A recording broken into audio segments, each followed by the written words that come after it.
Yes, I'm live here now on YouTube also. There are many guys who prefer YouTube. I don't prefer much, but some people say you put there and we are watching on TV, family is watching on TV. And some of them are from US, their time zone, and they feel this is better. Anyways,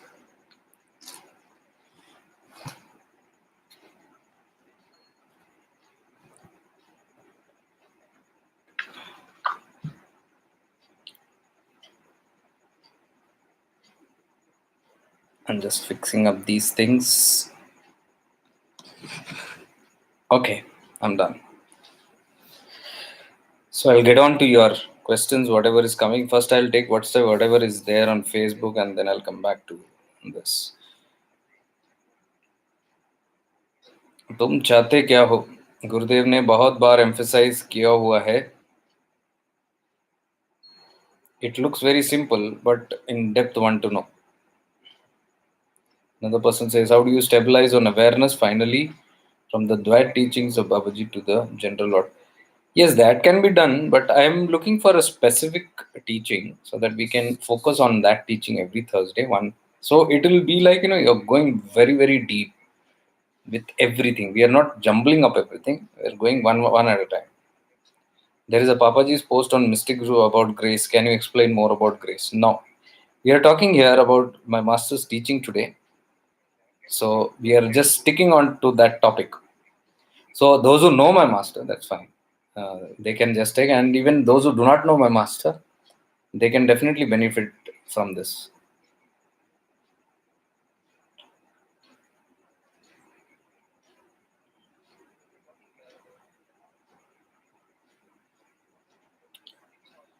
YouTube is a big problem.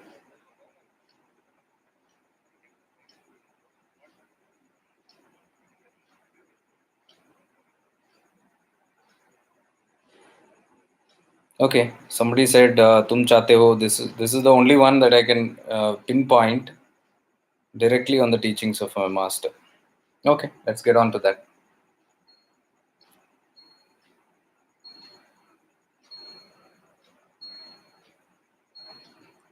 "Tum chate kya ho" is one question that my master always asked. All his life, entire life, all his programs. His main subject was that. And it is definitely a very important question. It is not what we just think, like, what do you want in life, and you can achieve. Because now we are saying, what do you want in life, and put down into many people think, "Tum chate kya ho" means he's emphasizing just on what do you want in life. And so I take out a book and pen, and then I started writing. I want this. I want a car. I want this. I want Atma Sakshatkar. I want success. I want marriage. Or I want spiritual evolution. I want connectivity. So many things are there. So people write down everything and what is it that you want, and then they start focusing on it. That's good.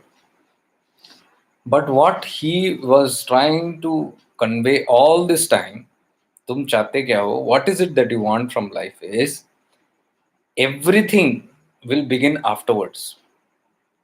If this one question is not very clear, it has lot of connection to other teachings. It has connection to even sab kuch tera bhav re. Or somebody is asking here, sab tera bhav re. It has got connection there.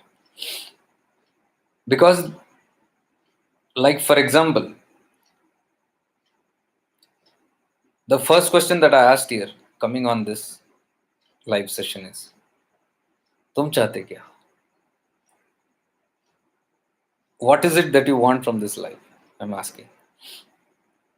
So it is that, if you have crystal clear clarity on what you are looking for, you can bring forth that. You can ask that, you can seek that. Gurudev always talked about Jesus Christ's teachings. Seek and you shall receive. Knock and the door shall be opened. But to seek, first you must know what you're going to seek. Without knowing what you're going to seek, it's very, very difficult to seek. And if you see very closely, most of our lives are scattered. We do not have clarity. Clarity is not there just because this question in our life is not clear. This question is not just for a lifetime goal that tum chahte kya ho, what is it that you want, then I write it once down and then I pursue it like mad. Whatever, worldly or spiritual. For any achievement, whether you want worldly, whether you want spiritual, first you have to be clear as to what is it that you want first. Only then even the creation can begin. Even the mind can look in that direction. You have a direction now. Without that, it's impossible. So it's basically a common sense question, but it has very deep relevance. If you know truly what is it that you want, one thing that will happen in your life is persistence. Persistence means continuity, no disconnecting. Like, for example, I am crystal clear what I want in my life. You look at all these platforms that I'm trying to do whatever. You'll see consistency in everything, you'll see persistence in everything. And you'll see the theme also is the same. The theme will not scatter here and there. Like, I am not coming here and talking one day about health, one day about wealth, one day about relationships. Nothing. Even if I talk, the whole direction of that thought or that session will be directed towards one goal of मैं चाहता क्या हूँ? What is it that I want in life? Very clear. It is the movement towards the self, to know the self, to realize the self, and to merge with the self. This is the basic and simple tum chahte kya ho for me. I am crystal clear about it. How do you know if I am crystal clear? You will see persistence. You will not see any deviation from that topic. And if you look at any of my videos in the past 4 years, you will see same consistency in everything. Why is it? Because the picture is crystal clear. मैं जानता हूं मैं क्या चाहता हूं. I know very well what I want. So, if this has gone into my being, not on pen and paper, this book, that book is for kindergarten kids because you tend to forget. You need your indriyas to write, emphasize, focus, stabilize, continuously write upon that, continuously impress your mind on these kind of thoughts. And you are literally nailing that into your subconscious. That is the process of writing. Simple. Anything you write repeatedly, what you're doing is you're repeatedly making impressions into your mind and you're strengthening that impression. Strengthening what? Tum chahte kya? What is it that you want? Because if you strengthen that into your subconscious, if it seeks deep into that, then you don't have to write it. Then it becomes you. Like if I get up in the morning, I don't have to write what I want.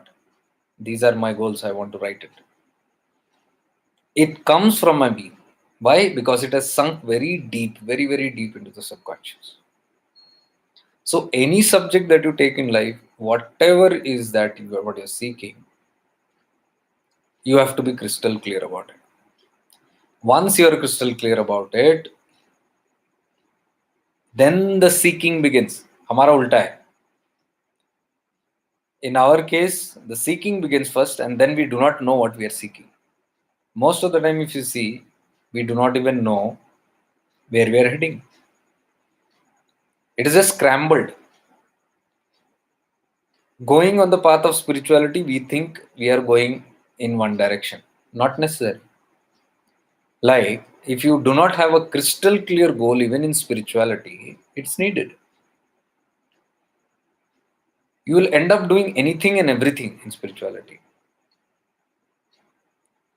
Scattered, scrambled. Because there is no direction in this also.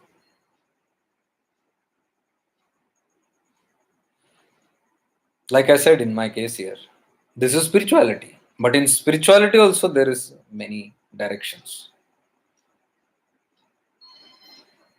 many places where you need focus.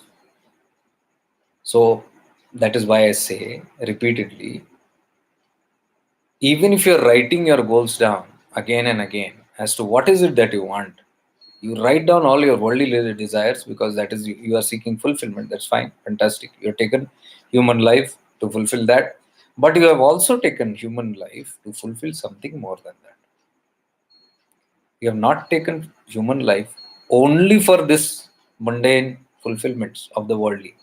That also is a part of it, without which you cannot go to the highest goal. That is a simple funda.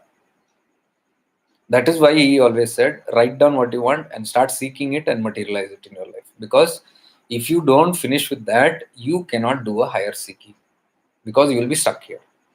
If you try to do a higher seeking without fulfilling these desires, you will fall again and again.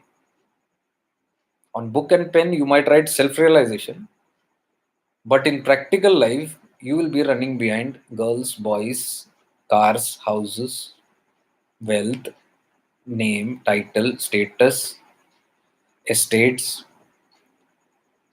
you name it, you can just run behind it. But you have written down on paper that self realization is just writing it is of no use, because there are many other hidden stuff within you. That is why he says complete. Give completion to those lower desires. Why lower desires you complete? Because when you complete the lower desires, then you can have the higher desire. Otherwise, it's a failure. That is one reason why Gurudev always emphasized on living life worldly 100% and spiritual life 100%. Because he knew it very well. If somebody escapes the worldly and tries to go into the spiritual, it is a premature decision. They're not yet ready for it. It is just like somebody is taking sannyas without being ready for it. If you have a lot of vasanas in you, if you have a lot of attachments, if you have unfulfilled desires, if you have unresolved stuff in your being, and you take sannyas, it is a havoc. I told many times about this example where I met one of the Himalayan yogi, where after 12 years, 12 or 14 years in Gangotri, he was coming down and he was talking about going back home down to Kerala. Here he was from Kerala. So we asked why. He said, nobody in the Himalayas love. All are very selfish, self-centered. They are all in their own me. And now when I'm in the Himalayas, I'm seeing that such a selfish place is this. There is no love here. And I remember my wife and child, so much of love they had, and I dropped them and came. So I'm going back to them. Me and my friend both looked at each other and laughed, smiled. And when we were sitting in the car, we were discussing. My friend was telling, इससे जो अच्छे हम लोग हैं, एक के बाद एक, we are finding so many examples here, which is not suiting our kind of understanding of spirituality. What is this? And he said, इससे बेहतर तो हम हैं. वासनाओं में भी रहे तो भी ठीक है, but we are far better than all this kind of show off and fakeness. Well, so what had happened was he was sitting in his cave and meditating in the Himalayas for 12 to 14 years. And I can tell you, he was not meditating on God. He was meditating on his wife and kid. That is what happens when you are not ready and you take decisions or jump into conclusions because you are seeing in the world something, or you have understood some spiritual concept prematurely. Half. All these sketches are there if one is not ripe enough. And Gurudev knew this very well. So he always advocated 100% spiritual life, 100% worldly life. Because when you are having a spiritual journey, you are also taking care of all those aspects within you which is still pending, your worldly. It might be even your responsibilities that you took up. Maybe your wife, kid, or your husband, kids. So many things in the world that you have taken up, and suddenly you have become spiritual. And you realize You are between stuck between both. Now there, I wouldn't go into those areas which have Tivra Vairagya. That also happens. There are number of instances where people just walked out. Lord Buddha, for example, Ma Laleshwari, for example. You look at it there. But the only catch is they were very right souls. Very, very right souls. And it was a continuation of their journey from their previous life. Now we cannot look at a Buddha and Mahalaleshwari and do the same because they did it. So we cannot say that they did it. So this is right. No, it's not right at all. Everybody's situation is different. So everybody has to be very conscious where they are. That conscious life is what I call as life of awareness. You have to be completely aware. That's how I'm relating these teachings of my Gurudev with awareness. If there is no awareness, none of the teachings work. I have seen disasters happening in the name of teachings, and people they have not understood this many of the teachings.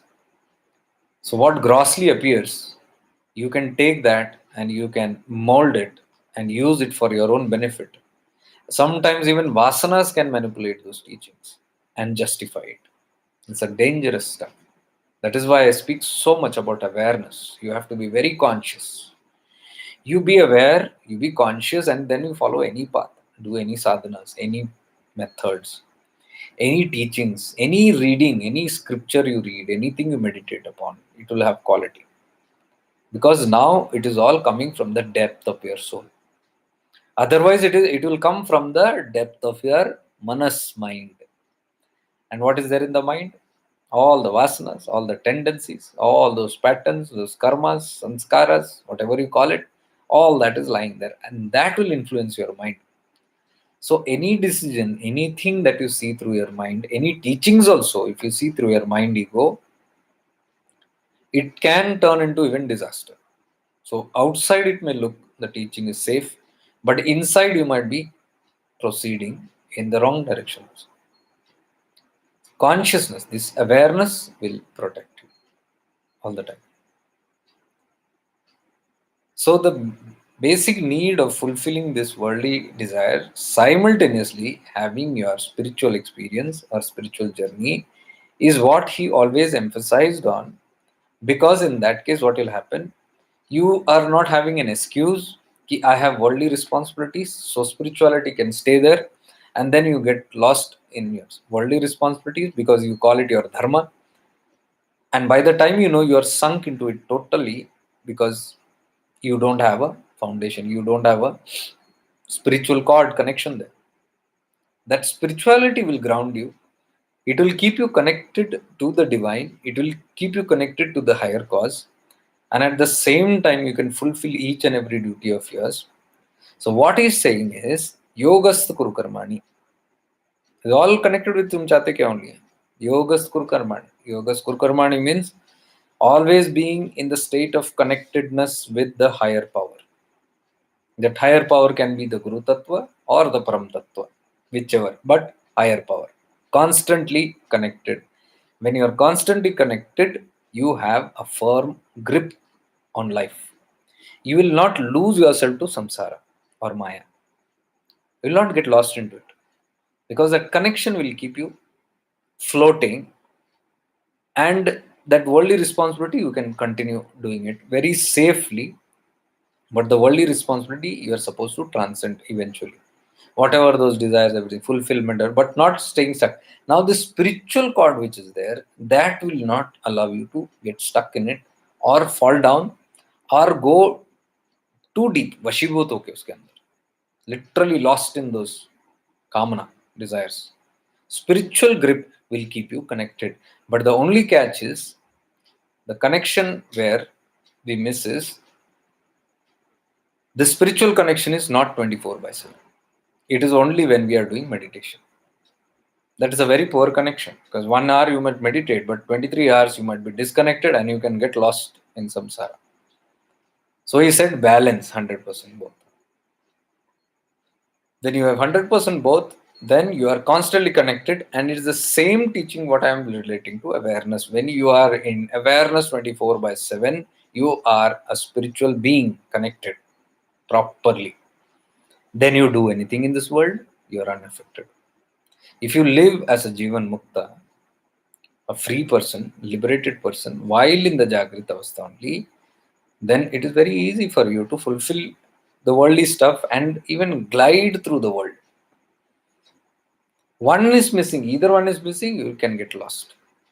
If the spiritual, the worldly thing is not there and desires are there, but you are not keen on it, only spiritual, you might get lost. Then all those things will happen. Running away from home, getting sannyas, or vairagya when you're still not ready. Now that state of Mahalaleshwari or Bhagwan Buddha is different state. There in their being, kamanas had got dissolved.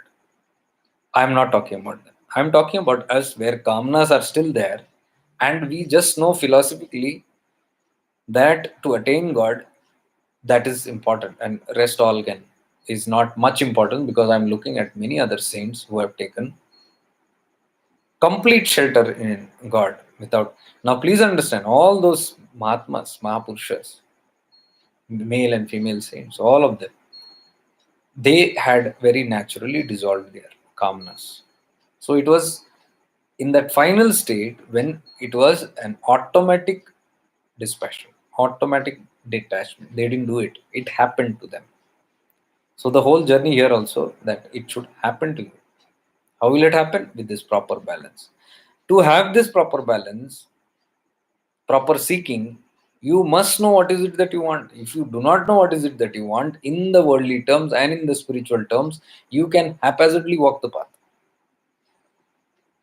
and it will be confusion, scattered. You're not understanding what to do, where to balance what, because one time your worldly desire, you're not very clear. You'll just go by the vasanas of the mind. Today it might be this desire, tomorrow it will be that, third day it will be that, and fourth day it will go on.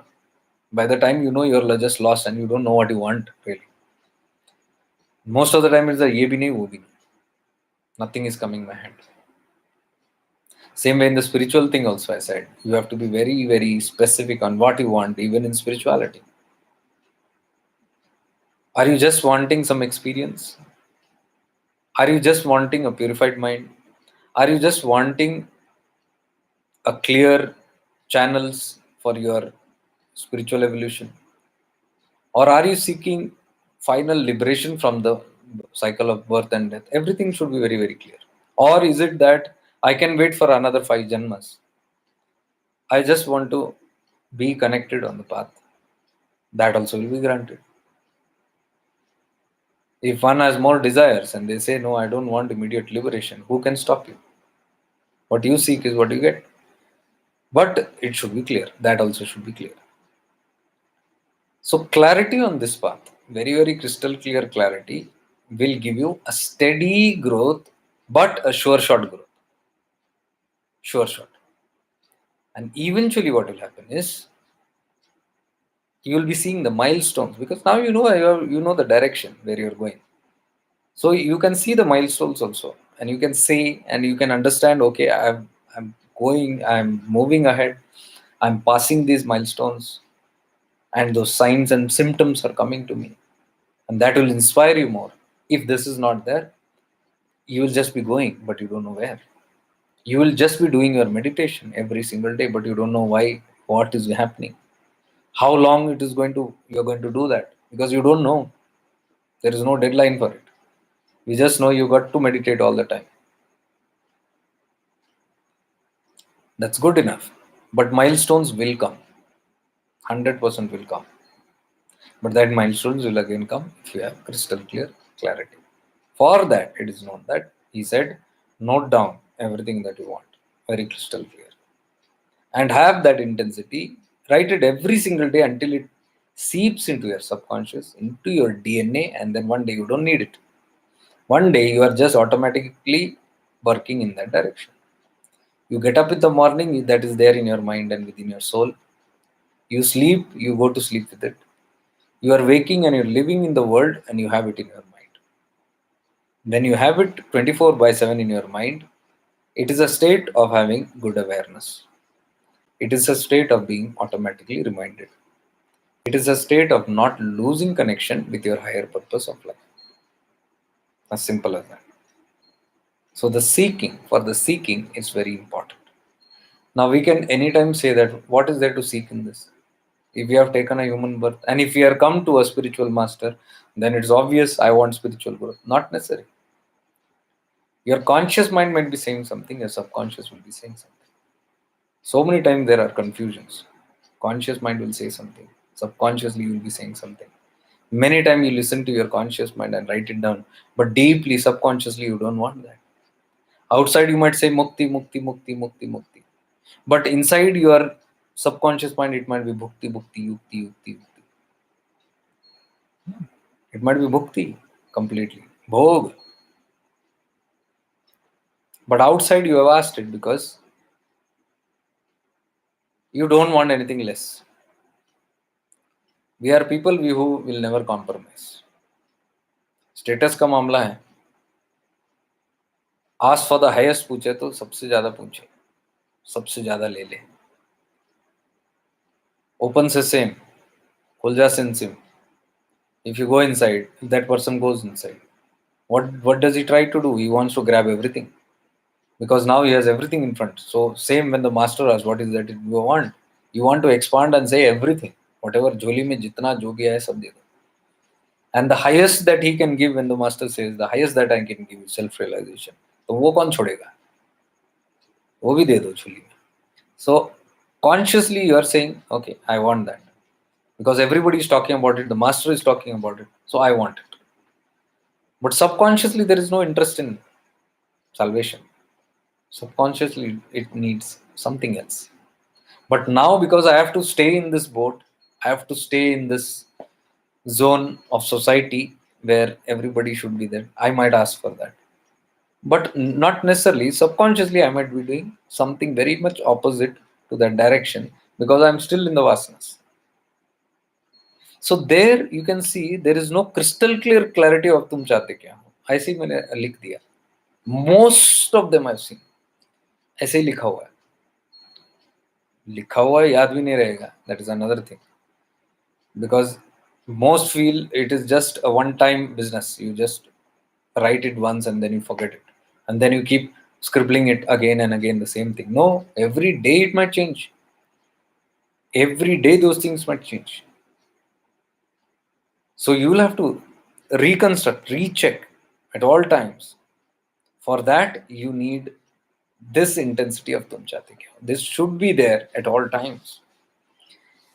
If you are very clear in this, and if it sinks into your DNA, then at every pace of life,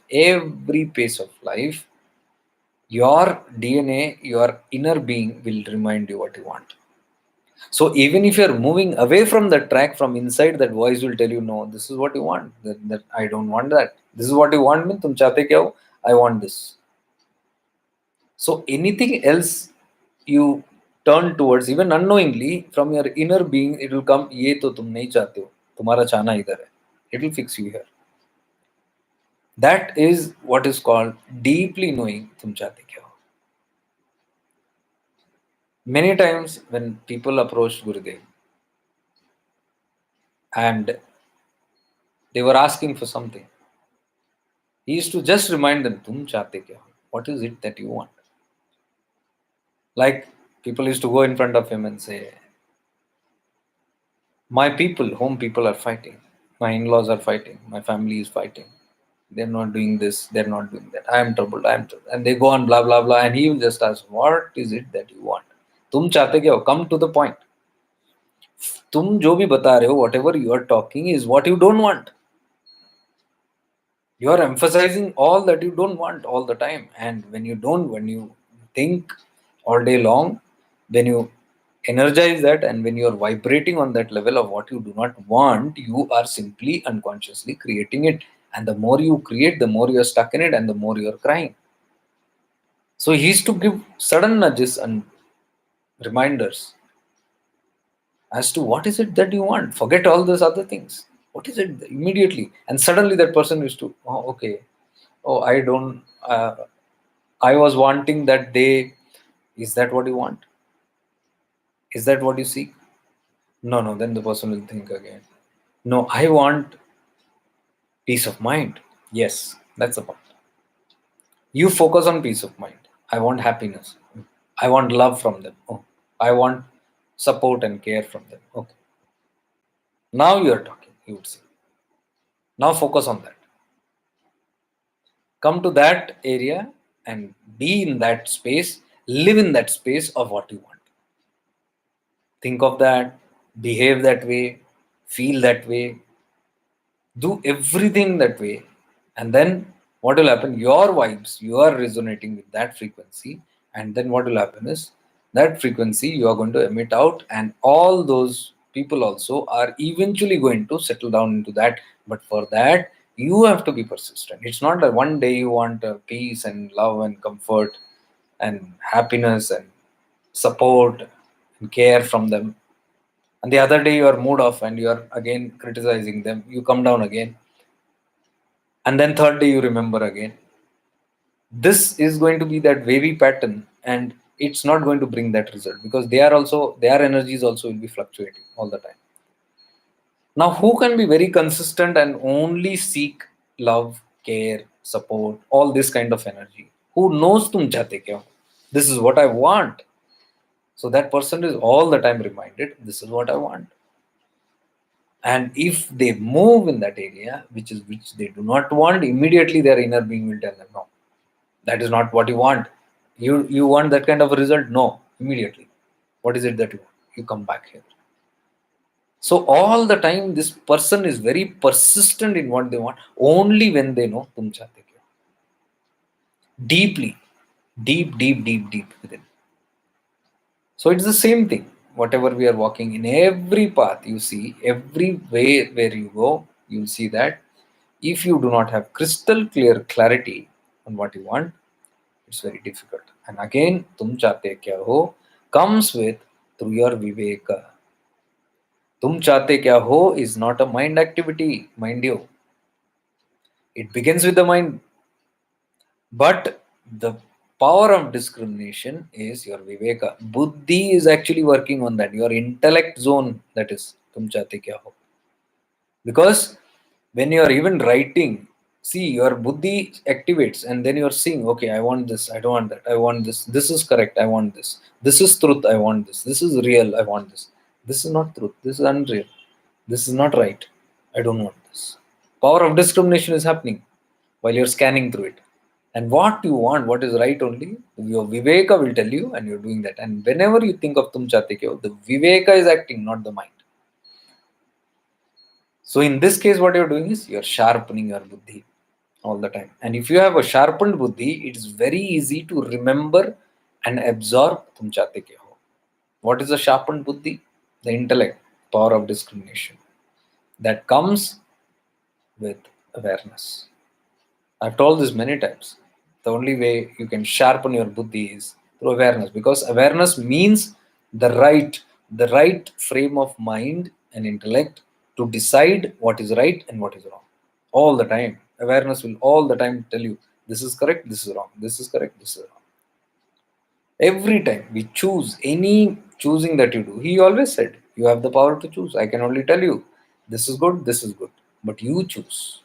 You are the one who are going to choose. I'm not going to choose for you. If you see, many times Gurudev was continuously talking about you have the power to choose. You have the power to choose. Now, who has the power to choose? What is the power of choice? Judgment. The discernment that you can make. The differences that you can understand. There is a big difference between judgment and discernment. We get confused in that. Discernment means the ability to see what is right and wrong. Your ability, that's your ability. Judgment comes with when you condemn a person, condemn and so called label a person, labeling a person as sinner or bad, something like that. Those are judgments. But if you do not enter into judgment, if you just stay at that discernment level, you are able to see what is right and wrong and then function accordingly. Now, if you are going, I always mentioned, if you are going on a road, dark road, and somebody is standing there and with a stick in hand, long, you can't see that person, but somewhere is there. Your power of discrimination, the Viveka will tell you, I don't think that person is a right person. I don't think walking straight down there is safe for me. Immediately you will take another road. What you have done? You have discerned. You have you are not judged. That is a robber, that is a thief, and all that. You're not judged. You have only had the power of discrimination where you saw this can be dangerous for me. This may be not right. You are not 100% sure, but your discriminating, your Viveka is telling you, be careful. The moment you see that road down there is harmful for me, or it can have its own pros and cons, I immediately take another road. So what has happened? I made a choice, immediate choice, based on power to choose. Viveka showed me that, and I chose immediately. And what I choose, that is the result, that is the consequence of that karma. If I see that my mind, my buddhi is telling me this is wrong, it is not right to do this, I will change. I will choose the opposite. But if my buddhi is absent or dull or weak or dead, who's functioning then? The mind. And mind will not go into that business of whether this is right or wrong. It will just do it. Just like drunkards do it. Behosh. You ask drunkards to do anything, they will just do anything. Power of discrimination is gone, dead. They will just do anything. They will not even question their own self. They will not question others. They will not think about anything. They will not even think of the consequence, what is going to happen. At this moment, what they want, they will fulfill it. Just like that example of that yogi who was sitting and meditating, and all the distractions came to him in various ways, but he was firm with it. He said, no, my goal is this, and I want this. So every day he had a lot of temptations. People came to him, around him. There was people with wine, alcohol, and every day a girl came to serve him food. Somebody is doing seva, very attractive girl. So that was also there. Another thing, that his mind was getting distracted. The girl mind was getting distracted. Alcohol, because once upon a time he used to drink alcohol, and mind was getting distracted on non-veg food that was available at all times. And one day, when his power of discrimination went down, and he looked here and there and he said, "Chalta hai, kya hota hai? Kar lete hain," not knowing that he is in a holy place. He is meditating in that place, and his purpose is something else. थोड़ा ले लेते हैं, आजकल सब चलता है, even spirituality. In Tirunelveli, if you see, you have got good gangs there, all booze, parties, ganja, all these kind of things go on. Everywhere it is there. Where it is not there, even in the Himalayas, it is all there. So that is not to blame. I don't blame those things. My power to discriminate is what to blame. My viveka is what, if it is weak, that is faulty. Not the world. World has got everything. World is filled with everything, plus minus. It's a dual world. But my power to choose, this power to choose comes when I know तुम चाहते क्या. When I'm crystal clear, मैं ये चाहता हूँ, ये नहीं चाहता, then that supports my power to choose. My Viveka will tell me what is right and what is not right, and to stay away from what is not right. Now, if my Viveka is absent at that time, and what is Viveka linked with? How is it linked with? Awareness. Awareness and Viveka Buddhi are interlinked. Where there is no awareness, there is no buddhi. Where there is no buddhi, there is no awareness. Simple funda. So means if I do anything without which lacks the power of discrimination, I am not in awareness. Now, can you see the catch? I might say I am an aware person or I am practicing awareness consciously, but subconsciously I'm doing something else. I'm not an aware person, because an aware person will always be attentive, very alert, because there are lot of slips in this path, lot of slips in this path. And so that yogi thought, इधर उधर देखा, कोई नहीं देख रहा है, चलो अकेला है, सीसीटीवी भी नहीं है, किसी घर के पास भी नहीं है, कोई कोने में, चलो दारू पी लेते हैं। वो भूल गया कि उधर एक सीसीटीवी ऑलवेज है। वो वहां का सीसीटीवी और मेरा बुद्धि, दोनों सीसीटीवी सेम है, आत्मन परमात्मा। यहाँ भी चूक नहीं हो सकती, वहां भी चूक नहीं हो सकती, इधर भी सब रिकॉर्ड होता है, सब चीज। इसलिए इसको एक गुप्त कैमरा बोलते हैं, गुप्त कैमरा। गुप्त कैमरा जो रिकॉर्ड करता है, सी दिस, लिसन केयरफुली। गुप्त कैमरा, कैमरा क्या करता है? चित्र निकालता है। तो गुप्त चित्र, चित्र गुप्त, चित्रगुप्त यहाँ बैठा है आपका। तो हम बोलते हैं ना, लेखा जोखा करता है कि ये सही है, गलत है, सही है, गलत है, and he rights down everything, and बाद में अकाउंट देना पड़ता है। ये चित्रगुप्त और कुछ नहीं है, ये गुप्त चित्र कैमरा है। योर विवेका, your subconscious, your conscious, that is recording everything. लेकिन if you are not aware of this, you will think no CCTV camera, चलो जाके एक पैग ले लेते हैं, है ना। एक पैग भी मार लिया, भगवान शिव का, भोलेनाथ का भी नाम ले लिया, वो भी पीते हैं तो मैं भी पी लूं, जस्टिफाई कर लिया अपने पापों को। एंड देन वी सिट, एक कश भी मार लिया गांजा वांजा का, वो भी उसी को, उसी के नाम से, भोलेनाथ का, ही यूज्ड टू बी नशा में। And then this yogi drank liquor, सुध बुध खो गया, जितना भी बची कुची बुद्धि थी वो तो पूरा नष्ट हो गया। दारू पीते ही ये जाएगा, नशा करते ही ये पहला जाता है, बुद्धि जाता है, भ्रष्ट हो जाता है। That is the first thing that will go, your intellect, the moment you use any kind of intoxicants. And this pious person who had self-control, self-restraint all his life through his, and was working towards his goal, just because of that liquor, that whole viveka went out, and then all that he could see was that meat. No filters now. He ate all that meat, gobbled up all the non-veg, which he had vowed he will not take. And then he misbehaved with that girl, spoiled that girl in his vasana mode, because he was drunk. 2 drinks, ये एक drink and ये भी नशे में, unconscious, did all the wild acts. Morning got up and started regretting, now filled with guilt. I did this, I did this, I did that, I did this. Why? How could I do this? How could I do this?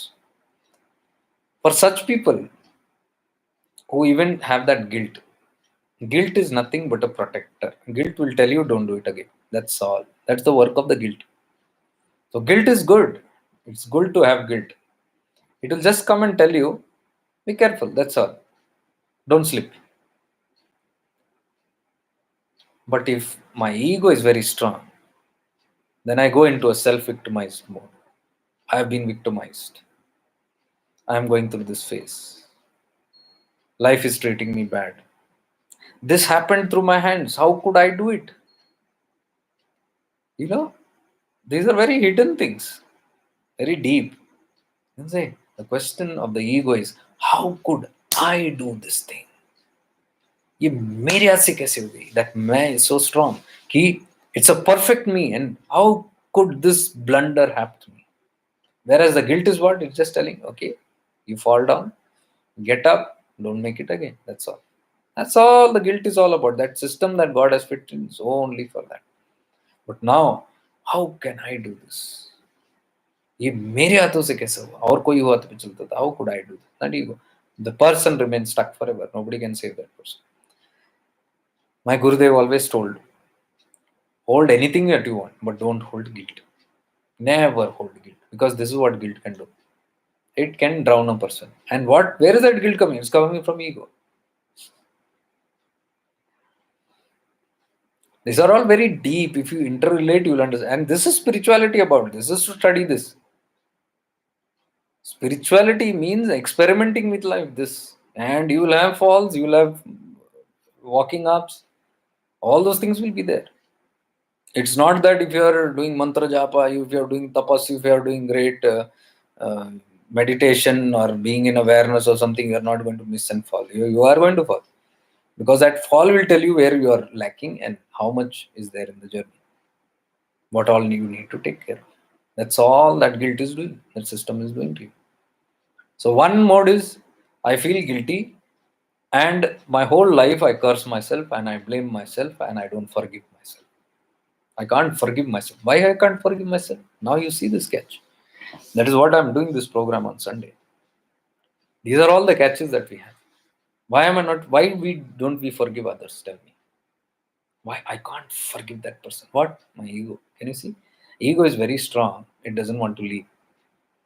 How could that person do this to me? I cannot spare that person. So I don't forgive you. Same when turn inward is the same. How could I do this to myself? I can't forgive you. Same thing. Whether you forgive that person or this person, it's the same funda. Guilt will hold me that I'm not going to forgive. And it's very difficult to bring out anybody, because then you can't sit pacifying and say, nahi, bacha mat rona. Because this is mature spirituality. वो दिन गए जो बैठ के कोई आपके साथ रोए, कंधे से कंधे मिला के चले और बोले बेटा रोना नहीं, आंसू पोंछ लो, धैर्य रखो, हिम्मत रखो, चलो, वो सब गया पड़ा। यहाँ इस लेवल तक जब भी कोई आता है, तो you are responsible. 100% I am responsible. My Gurudev's teaching is I am 100% responsible for whatever happens in my life, including this fall and including this guilt and including this inability to get up. I am 100% responsible. If I don't pick up myself, if I don't overlook these things, simple as a simple learning and get up, who can save? Nobody can save. I am responsible for it. Even if I blame all other factors, oh, that person did this to me, this person did this to me.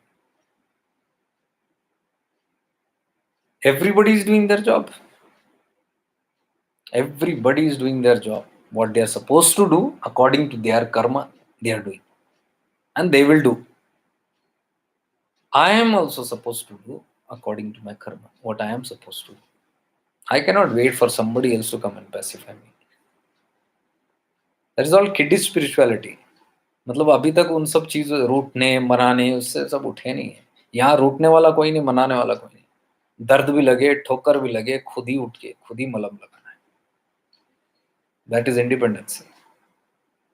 वो सब relationship के nonsense में होता है। वो सब गिरे, कोई आए बचाने को, उसने देखा नहीं देखा, रूठ गए, मनाने गए, एंड फिर टैक्टिक्स यूज किए, फिर इमोशनली ये सब नहीं चलता है यहाँ पे स्पिरिचुअलिटी में, बिल्कुल नहीं चलता है। यानी कि we are not yet ready for it. There are lot of things to learn from that and to come to this zone of serious spirituality. Here there is no complaint. Here it's 100% what you do. You are fully awake, alert, and responsible for your own actions. If something goes wrong, that guilt will tell you it's wrong. Protect yourself, guide yourself, and transcend it. Simple. Little ego, immediate transcend. More ego, more time to transcend. That's simple, the teaching. You will see a lot of things happening in your life if you go to Tiruvannamalai. Lot. You can't imagine that, because I've been going there for almost a decade, almost 12 years now. Because that hill is known to be the destroyer of ego. Very painful. It's very, very painful. And it will strike those areas where it pains the most. Not to pain you, not to punish you, but to evolve you. So a serious seeker who claims that he or she is 100% dedicated will look through that. And they will look through everything as grace. And they will see grace also flowing in everything. But otherwise they can't see. If ego dominates, they can't see even the grace. The grace hidden in everything. And that Arunachala will start scraping one after the other layers. It won't leave. The moment you go there even once, activate it. The hill of fire, the Agni. Agni क्या करता है? भस्म करता है. All that is not good for you, it will भस्म. So it has its own way of doing it. This I have seen in many ways. Many people have me. So that's not a big thing. Right? So it's always said that don't play with fire. Fire, you know how dangerous it is. Why play with fire? So इतना common sense हम में है कि don't put your hand in fire. So this is gross fire. That is subtle fire. Fire is fire. It will burn. So one has to be completely ready to walk this path. And that's why I say ये courageous लोगों का path है. You need lot of guts and courage to walk this path. एक आंधी आया, तूफान आया, बत्ती बुझ गई गई. So that yogi had this guilt and he spent a lot of time crying and weeping. बंद जंगल में, बंद कमरे में हम करते, वो बंद जंगल में रो रहे हैं उस चीज को लेके. क्या होना है उस चीज को लेके? रो के क्या फायदा है? He has incurred what he did. Most precious lesson that he learned was सुध बुध नहीं खोना इस पथ पे. दैट हमेशा बत्ती ऑन रखना है आपकी विवेक की. हमेशा कैसे बत्ती ऑन रहती है? Awareness. If one is aware. That's why I always say, even if you are a great yogi or Mahayogi, if you don't have awareness, anything can happen. Anytime it can happen. Awareness रहने के बावजूद भी there are challenges. Means awareness means it's not completely sharpened. Awareness means just shifting into awareness doesn't mean that you become aware of your thumb and it's enough. No. Awareness means it starts expanding from your thumb first to your whole body. And once it expands through your whole body, you start getting mastery over every part of your body. You can rotate, you can feel. And that when you can feel the whole entity as one awareness in your body is what I call presence, which I'm doing that program. If you're interested to activate that divine presence in you, there's 23rd and 22nd, I don't remember which is Hindi, English. You can check the website, shiftingtoawareness.com/events. There it's there. One for the Western crowd and one for India. So one will be in Hindi and one will be in English. Where we are completely focusing. Last time we did that. A powerful session. I'm not minting my word. Powerful. I'll just share. Today also I got, in fact, somebody who wrote it, the whole experience, what they had. And you'll be surprised to see the kind of experiences people. I know I'm not talking that you will get experience. Experience is just an activation that's happening. Because you can't go proceed further on this journey until you know that you are not this body. Simple funda. कितना भी रगड़ लो, कुछ भी कर लो, तप वप जो भी करना है कर लो, until you realize that you are not the body, because until you feel that you are this one and then keep on doing anything, you are going in some other direction. Eventually a time has to come when you know that it is not this one who is doing. There is something else in me that is very independent and functioning on its own. That is very divine and pure. What is impure is my mind, my ego, my intellect, my feelings, my emotions, my koshas, my body. These are all impure. But one tattva is there which is completely pure and divine. That's the me, the presence in me. So the more I activate that presence in me and the more I live in that presence, it makes a big difference in spirituality. So that program is towards that. First time we did, and I had called it Living in Your Presence. So that was the first time we did that, realizing that I am presence. I am not gross, I am presence. So split will start happening, that you will start noticing, oh, I'm this awareness. I'm not this body, mind, and name and form. I'm this awareness. That is the start of the journey.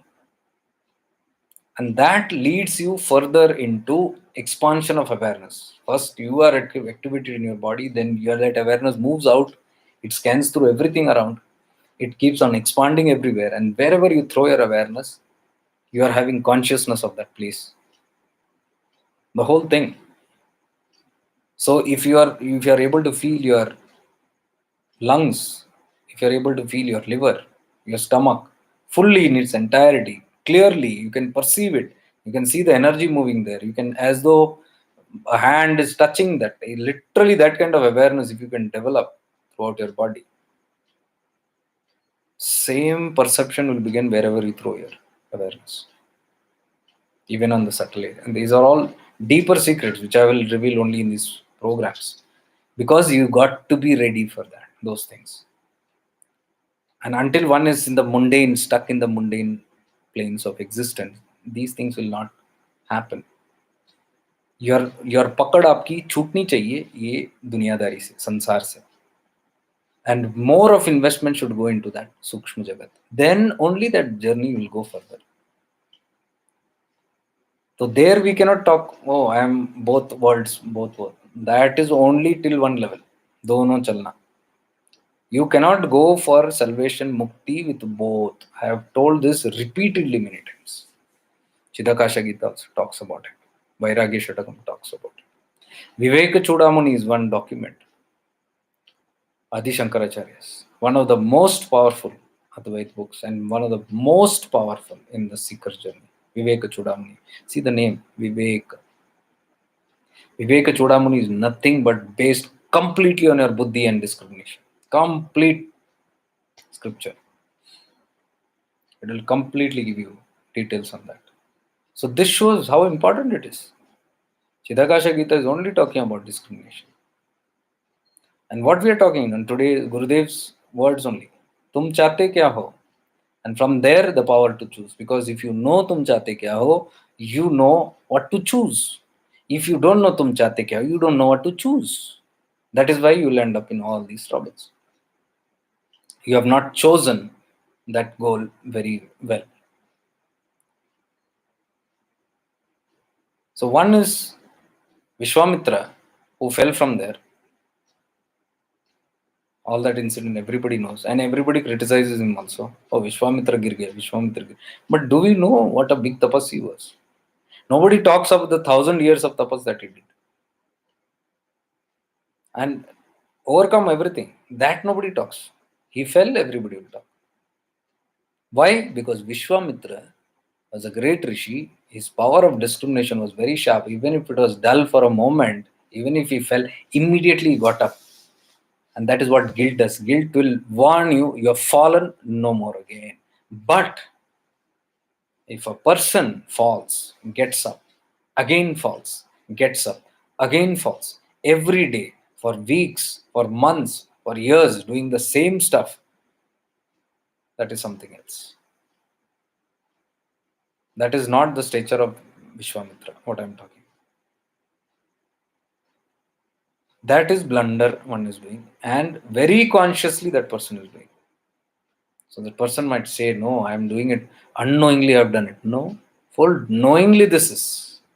Knowingly behosh hona. One time somebody can go and have, two times somebody can have, three times he cannot say that unknowing word. That is just an excuse that person is giving. So there the chances are very less that a person can change. Very less. Now that is all upon based on their karma. So we are not no one to decide. We are no one to judge whether they will come or no. But it is very clear that they are not clear. तुम चाहते क्या वो clear नहीं है, power to choose नहीं है, so उसमें choice नहीं है, power of discrimination नहीं है. And we cannot expect to go in this yatra without these tools. Simple.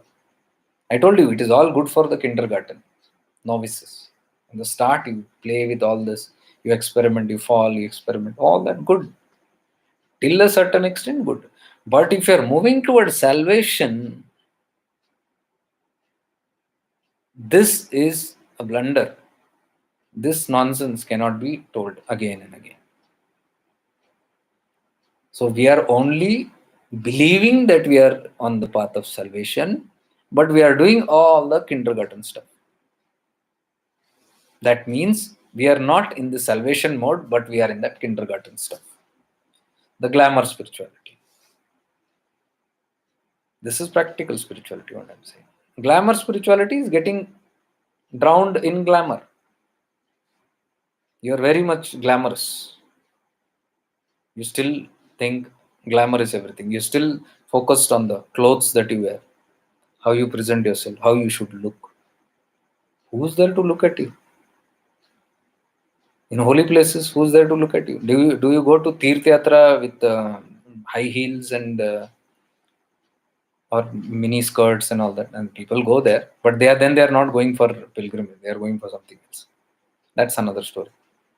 But when people go to any meditation or any serious center, there is no importance given to the clothes and looks and how I present, how I feel, how I do. Nothing to that, because there is one purpose only there. Rest all is for the glamour world. When I return back to my glamour world, I'll continue my nonsense, but not in this place. So that is when I crystal clear know मैं चाहता क्या हूँ यहाँ से. If I don't know मैं चाहता क्या हूँ, I'll keep on doing anything that I want. And who's there to question me? Nobody is there to question me. Whose journey it is? My journey only.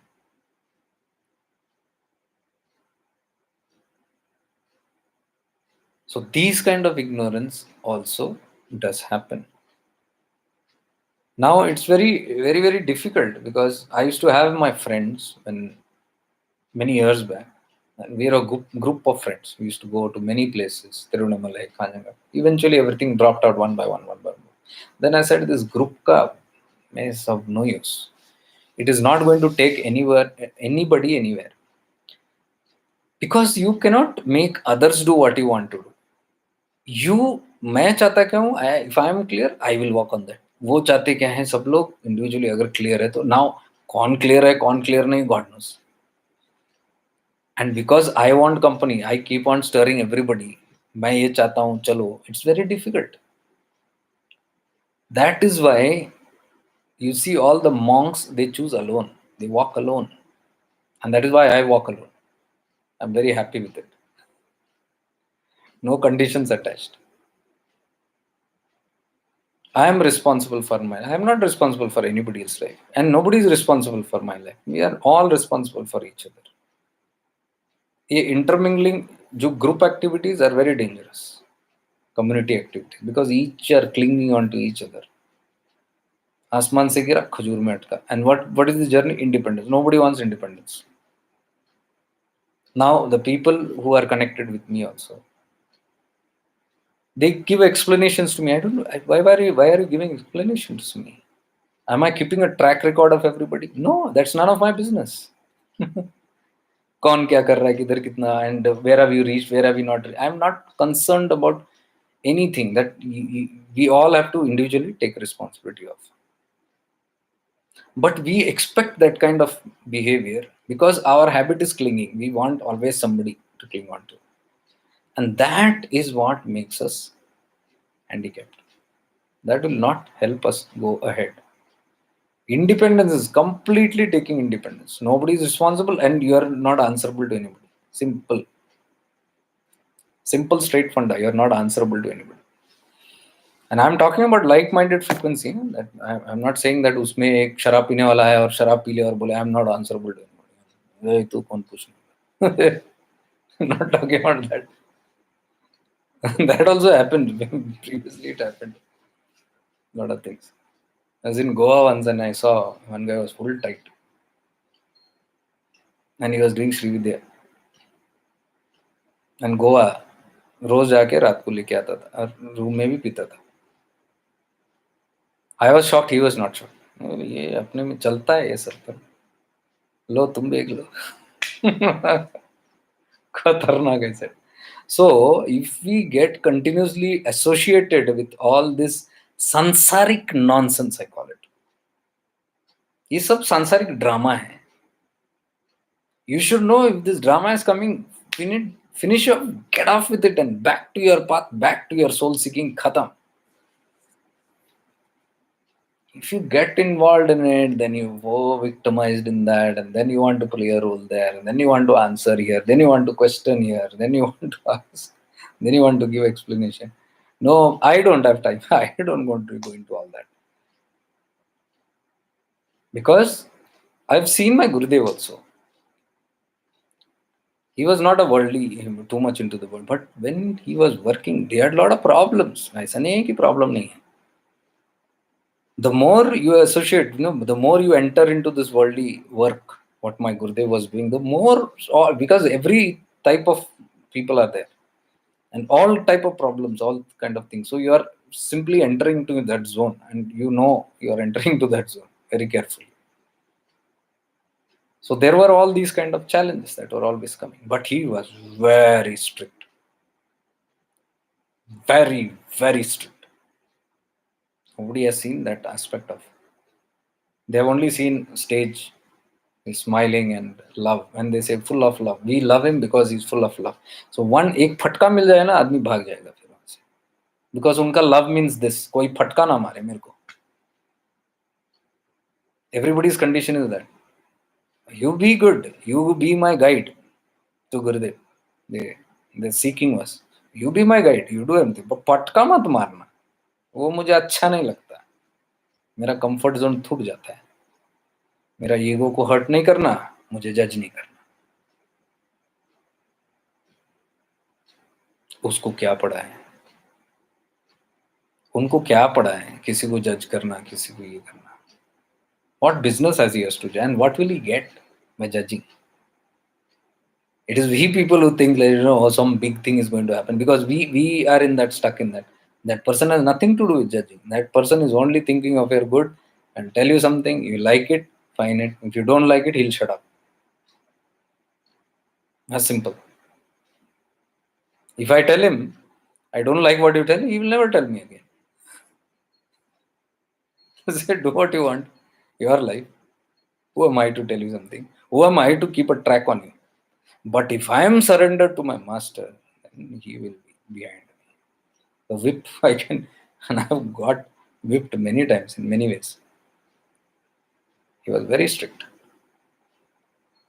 Why strict? Because of the love and concern. There is a concern in this field that you evolve. What you cannot see, he could see. So if he was seeing something and I tried to explain my bullshit to him, he knows everything. He can understand, perceive everything more sharper than me. But my smartness, I try to tell him, explain things. And I tried to tell him how you should be to me. Then he has one option. Whether he spank me once more or he let me be myself. Do what you want. He has no business. Because he's there only if I am there.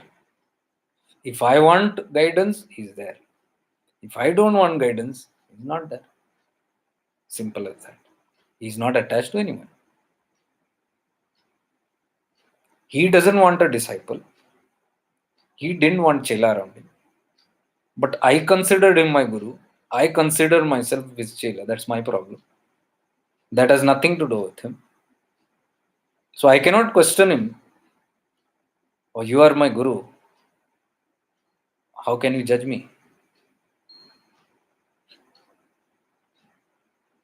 Means I'm telling, I am your disciple, or I am your follower.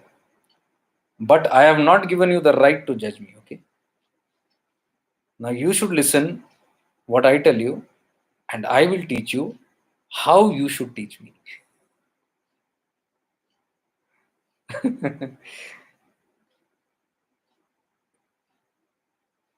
Who will be interested in teaching? He will say, okay, you teach yourself. You know better. You know better, that means you teach yourself. Why should you teach me? Then I teach you. These are the catches of all this. And we have not yet entered. ये तो कुछ नहीं है. We have just begun the journey and these hitches are coming. Only if you have courage and persistent, and if you know तुम चाहते क्या हो at any cost, you will get there. नहीं तो आपका तुम चाहते क्या हो तेल लेने जाएगा हर मोड़ पे. छोटी सी चीज आई इधर हिलाई बिलाई भूल गए सब चाहते क्या हो सब. That is why Gurudev emphasized again and again. तुम चाहते क्या हो? तुम चाहते. He was literally nailing it into everybody's being.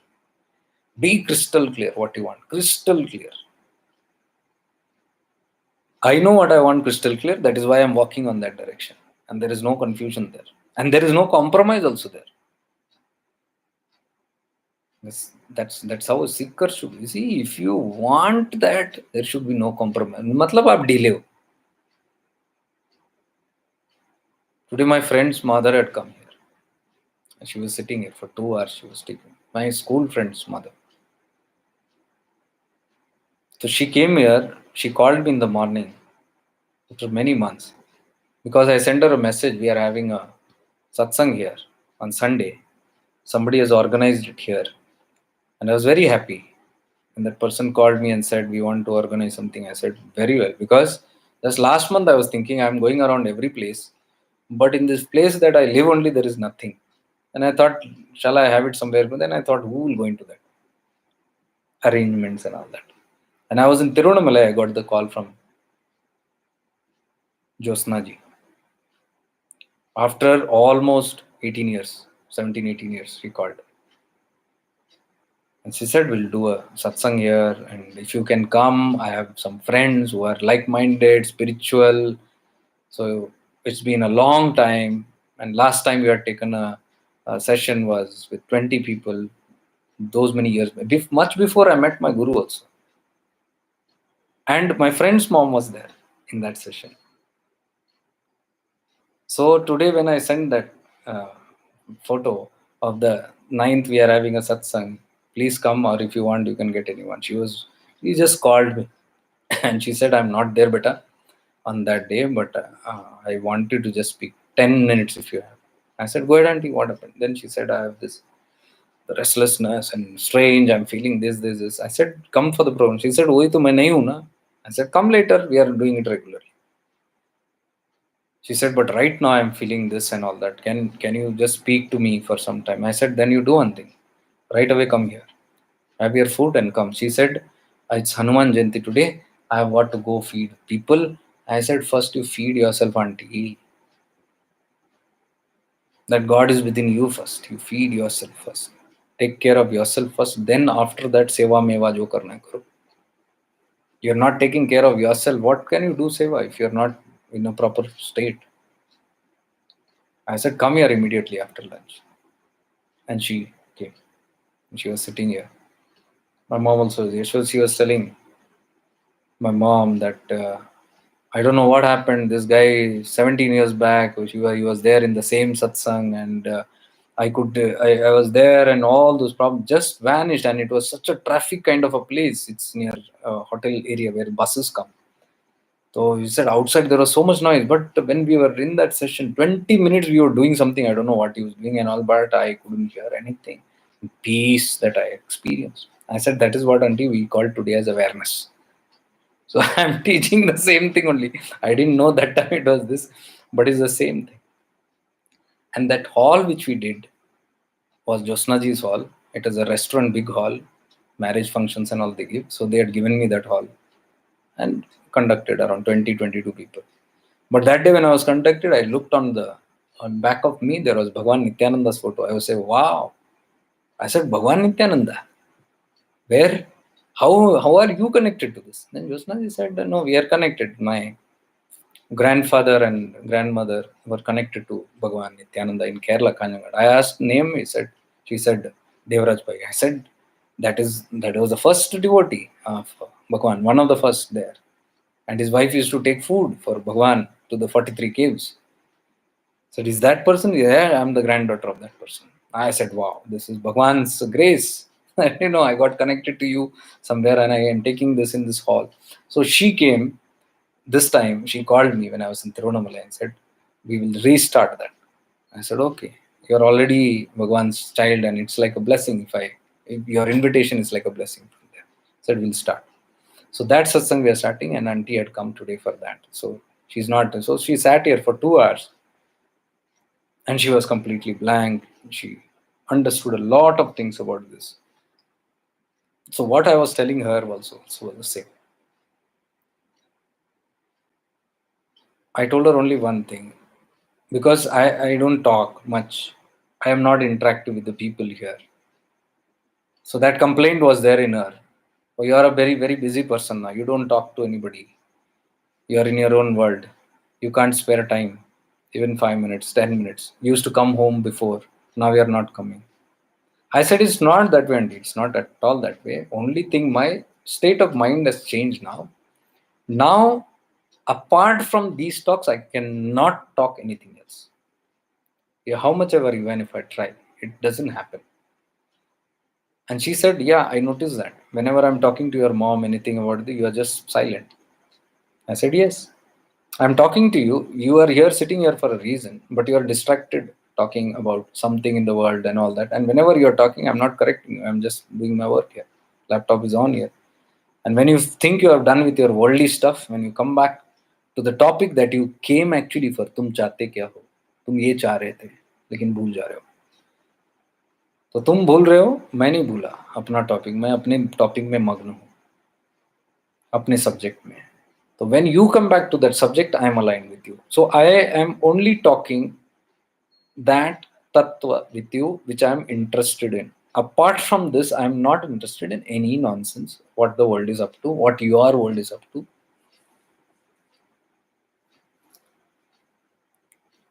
And that's what I told her son also. In the morning, I got his message also. Something similar. Then I sent a voice message to him saying, I'm sorry, I won't be able to help you. Because it was coming, like message was coming, pray for us. We are in. I'm doing my sadhana, I'm writing my book, I'm writing my what I want, everything is I'm doing. For years I've been doing, but these things are not working out. So I need your prayers. And at this time, I deeply need it. And this is not the first time this kind of a message has come. It has come before, and I have done what I could.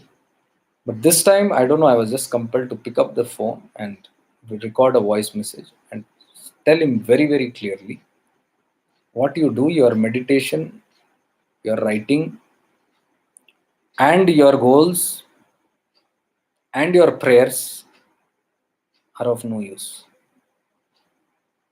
Neither I am going to pray for you, because that is also useless. Prayers are useless until you know what you're doing. Until you have crystal clear clarity on what you're doing, it's of no use. So I said, I'm sorry to tell you this, but because you asked for it, I'm telling you this. Otherwise, I wouldn't want to bother into anybody. I make that very clear. I don't want to interfere into anybody's life. Who am I to go and correct people? Until somebody comes to me for correction, why should I go for it? We also shouldn't go for it. Anybody. Until somebody comes to us, we should not go and correct people. Why you are doing this? Why you are doing that? Their wish, what they want to do. Until it is interfering in your life or in your purpose, whatever, no point. So I told him it's not going to work anyways. What you're doing, because you're unconsciously doing everything. I know you're talking about spiritual stuff that you're doing, but I know you're doing something opposite also. I know that you are praying to God also, but I can see very clearly in your life multiple times God has answered your prayers, and somebody or some way came to help you, and you slapped that person and said, slapped me, not physically, you disrespected that person and sent that person away. Help was coming to you, walking to your home, but you disregarded it. Why? Because your power of discrimination is not there. You आप सही बुरा सत्य असत्य में पहचान ही नहीं कर पा रहे.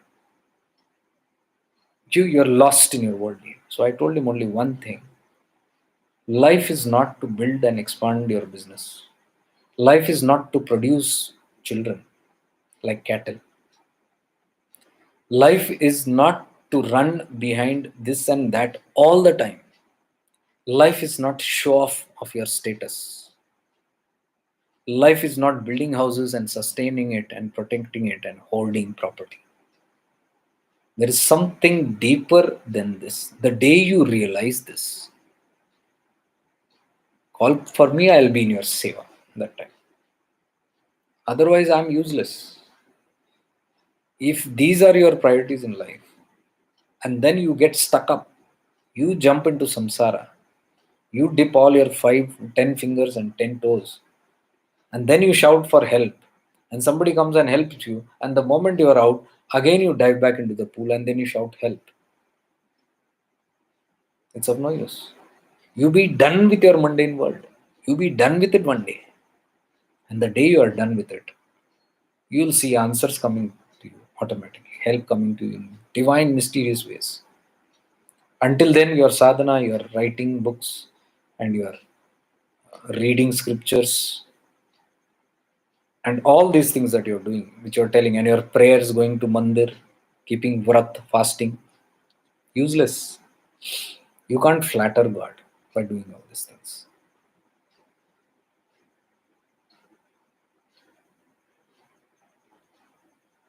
And that message, when his mother was also here, I said, listen to this. This is what I spoke. Because I wanted to convey the same message here also. If you're sitting with me here, then make sure you're done with your mundane life. I am not your guru. I am not your master. I am not nobody to tell you how to lead a life there, here and there. And I am neither your coach who will tell you how to fix your health, how to fix your wealth, how to patch up broken relationships. I am not a love guru. I am none of these things. So why even talk about this? What I am talking, the path that I am walking, I am very clear. And if I am getting little clarity, I'm just sharing it with the people. So that if there are like-minded, somebody who's on the same road, we are going together, okay. Haste kelte jayenge. That's all that I'm doing. So I'm said my path is this. If you are coming in this path, and if your path is somewhere aligned, then we'll have a good time together. But if your path is elsewhere, fully into samsara, bhog, vilas, I don't want to judge you. You finish off with that, and the day you are finished, let's have a talk. Till then, nothing is going to work. I said, my arena is that. And that is the reason I don't talk. I have nothing else to do, no grudges. Because I don't have that compulsion to talk anything about your samsara. Because I'm done with it.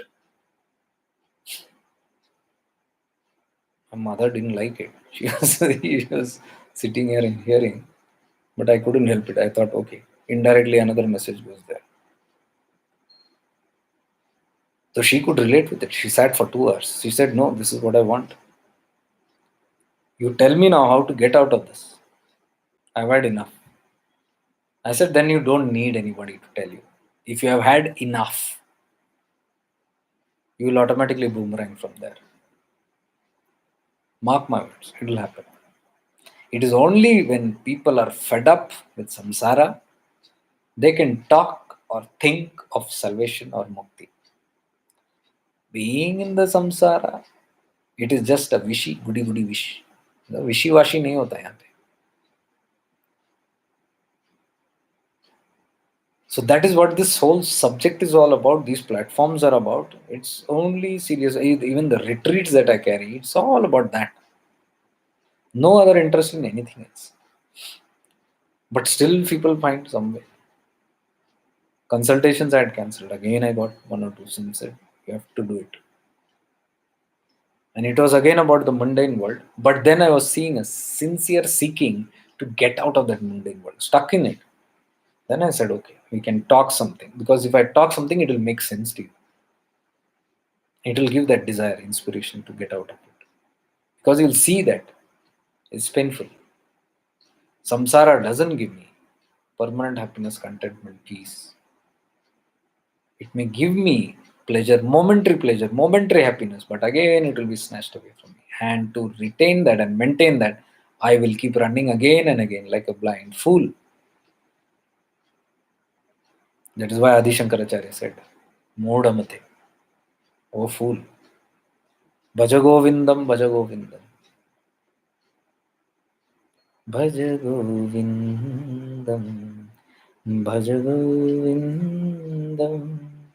Govindam Bhaja Moodamate. Moodamate means, oh fool, chant the name of the Lord. Why are you chanting all the worldly stuff? Why are you chanting your child, your wife, your husband, your boyfriend, your girlfriend, your vasanas? Why are you chanting this all the time? Moodamate, you fool, chant the name of the Lord.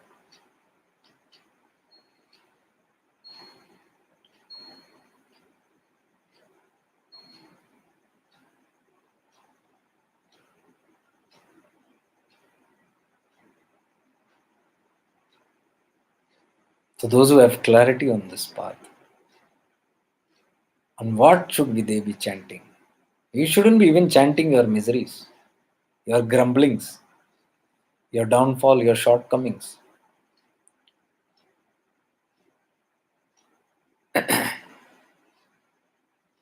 So my Gurudev had a tough time. Not really a tough time because he was not really bothered, but the environments were very tough. And all the time he was very, very stern. With me, he was very strict. I never saw love in his eyes. Now I cannot complain, oh, you don't love me. But when there is no love coming from that end, but only the highest good for you, there is nothing more than that love. That is unconditional love, which has no show off, which has no words, which has nothing to express. It will simply keep getting the work done and leading me only to the highest path. That was his love. And I know if he didn't love me, he wouldn't have reprimanded me, he wouldn't have corrected me. Because that care and concern was there only, he was concerned, and that is why he was behind me. Now that bothered me most of the time. That's another story. Where the ego is, there it will be bothersome. So it was not me who was getting hurt, my ego was getting hurt all the time. I wanted it in certain way only.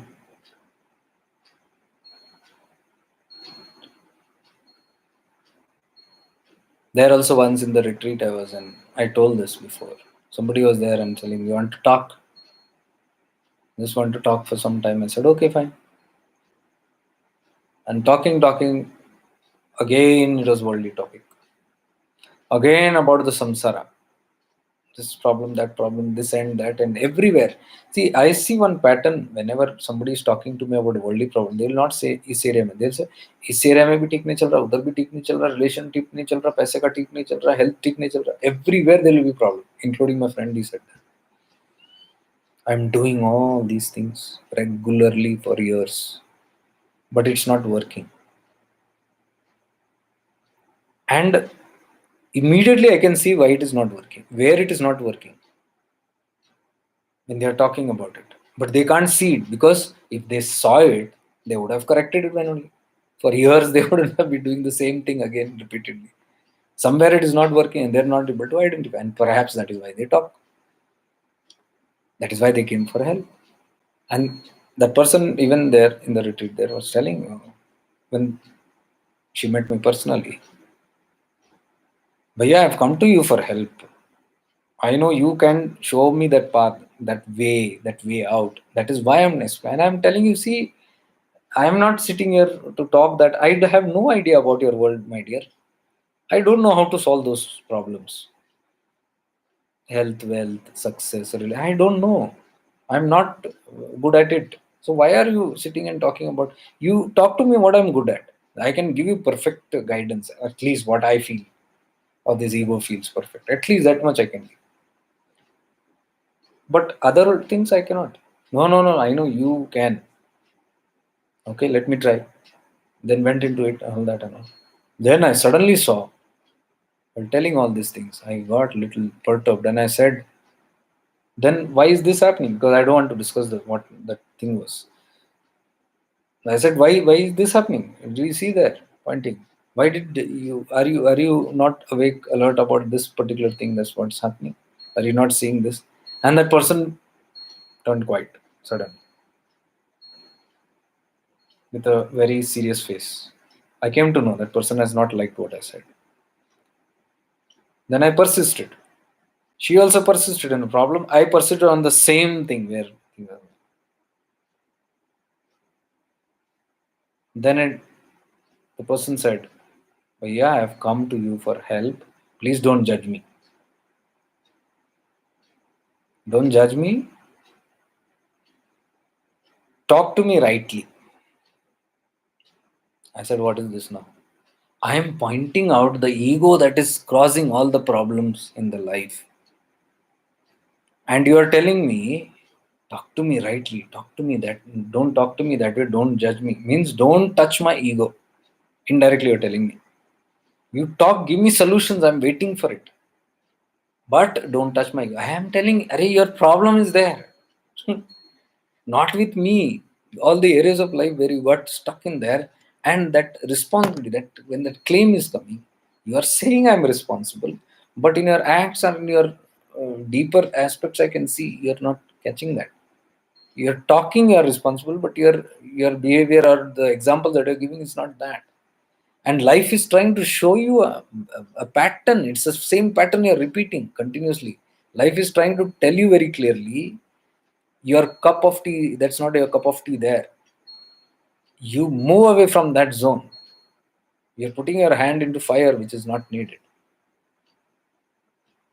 That person started crying and said, you are the only person whom I can talk to. I cannot even talk and you're not allowing this. I said, you cry, you wiggle, you tremble, you fall down here, you do whatever. I'm going to tell you this. If you do not like, you may leave. Why are we sitting here discussing? So is it that I must tell you only what you like to hear? I must pacify you. I must see to it that you're not hurt. That's not my job. I won't do all that nonsense. I said, go and seek solace somewhere else.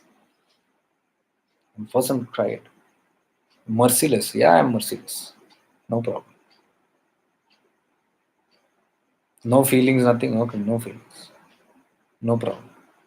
But I persist and I insist it is there. That problem is there. And I will press that again and again. But very painful. And finally, after a lot of struggle, I kept persisting. Crying, weeping, all that. And after some time, suddenly it broke loose and that person. And then the solution that was flowing through me continuously, that person was catching it for another 15 minutes in silence, deeply. And then I could see that face is turning from slowly from cry, all that tears dried up, and then a smile coming up, and then laughter coming up, and joyous and everything. I got my solution. I said, you could have got it very easily also, but you made it a battle. And I said, this is what I hate. Why should I sit convincing people what is good for you? That's not my business. You insist, tell, and when I tell, I have to sit convincing you this is this. That itself is not a good transaction. I don't want to get intermingled into all this karmic stuff. It's all useless actually for you and for me also. It will drag me down also. Unwanted areas I'm putting my head into. So I said, don't involve me in all these dramas. What life dramas you're playing with, you play with it. Don't get me involved. Don't get anybody involved. Why should we involve anybody else? Then it's my own life drama. So only when that persistence is there, and only when that responsibility is there, and only when we have the guts to listen, go to somebody for asking, or seek somebody's solace, or seek somebody's guidance, or take somebody as your guide or mentor or whatever. Otherwise, don't go there. Simple as that. You can always, you have freedom of choice. And I always say, I never persist anybody to come to me.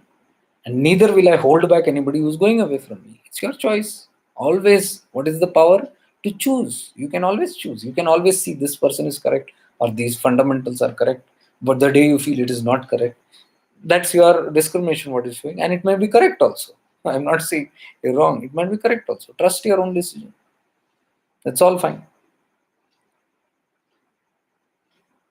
But then, ulti baat. You decide what you want. They tell me. You decide whether I should be there or not. उल्टी बात घुमा फिरा के बात. If I want, I can decide whenever I want. Do I need anybody's permission for that? These are the catches with the words. It's of no use. So I say simply keep away all this. All these kind of petty things in life will keep you away from the goal. तुम चाहते क्या हो भूल गए हो. मैं नहीं भूला. मुझे वापस जाने दो मैं क्या चाहता हूँ. I have no grudges against anybody. So in this session, what we are going to learn in Sunday, I don't know if you're how many of you are there, but we are going a little deeper with the practices of releasing all these kind of emotional guilts, traumas. All this holding is because of that victimization. It's so difficult to let go. See, if somebody frowns, then they are frowned. So difficult to let go. My guru used to say that catch which is there. Somebody who can easily let go is a free person. Somebody might get offended. For years you might get. Somebody for months, somebody for weeks, somebody for days, somebody for hours, morning से लेके शाम तक, somebody for a few minutes, 5 minute में चला गया. Somebody तक्षण, there only happened, विस्फोट, done with it, clear, back. Very quick. That quickness shows your progress. Where you have reached. How quickly you can forgive anybody. Now, forgiving doesn't mean somebody is doing nonsense with you and then you keep forgiving. No, it is not. वो भी ऐसा चालाकी नहीं चलता. Somebody is doing all the nonsense in your life around you, and then they expect you are a spiritual person, so you should forgive. I have had people, they'll demand, you should forgive, you are a spiritual person. Why are you not forgiving? Why do you want me to forgive? So that you can do your nonsense again. Better is, I forgive you, I have nothing to do with you. It's your life, your karma, your prarabdha, your consequences, what you do. I have nothing to do with it. I release you from my life. Go. Be in peace and live whatever you want. I release you. So at times, release also happens. We are going to learn that. But we fear a release. Oh, release is not correct. No, it is whatever is not for your highest good should be released. Don't you release your negativities when you are doing your spiritual practice? This is not my good. I drop this today. This habit is bad. I drop this today. Don't you take decisions that way with the power of discrimination? Then when it comes to people and places around you, why can't you discriminate and take those choices? It is all a part of the spiritual journey. Choosing the right people, the right path, the right places, the right thing in life. It's a constant work that is going on. Constantly it's going on. So forgiveness, okay. Somebody who has done wrong to you, knowingly or unknowingly, understood. But knowingly, if somebody has been doing that for so long time, so long time, and taking advantage of your goodness, then tata, bye bye. With no grudges, no grudges, because grudges will not be there actually. If you are truly spiritually and you have grown, you will not have grudges, but you will let go of the person, whoever it is. For me, it has been everywhere. The compromise was never there. I've compromised even very close people in my family also. That not because they did one or two somewhere or something, but persistence. And when they are taking advantage of my goodness, then it is no way. We must all practice that. without guilt. The problem is guilt comes in, and then we say, oh, I'm a spiritual person, I am supposed to tolerate everything. I'm not talking about tolerance, because tolerance can take you somewhere else. Tolerance means you are allowing the nonsense to happen. That's tolerance, according to me. If somebody is not doing right things, and then in your life, connected to your life, and that is causing you some distress in some way, or causing you loss, or some diversions from your something that is very odd and not what is meant for in your life, you have all the right to disconnect with that person for good, without grudges. No grudges, no cursing. I've seen people, and they get angry, they curse. हाँ तेरा ये हो जाए वो हो जाए. I've seen people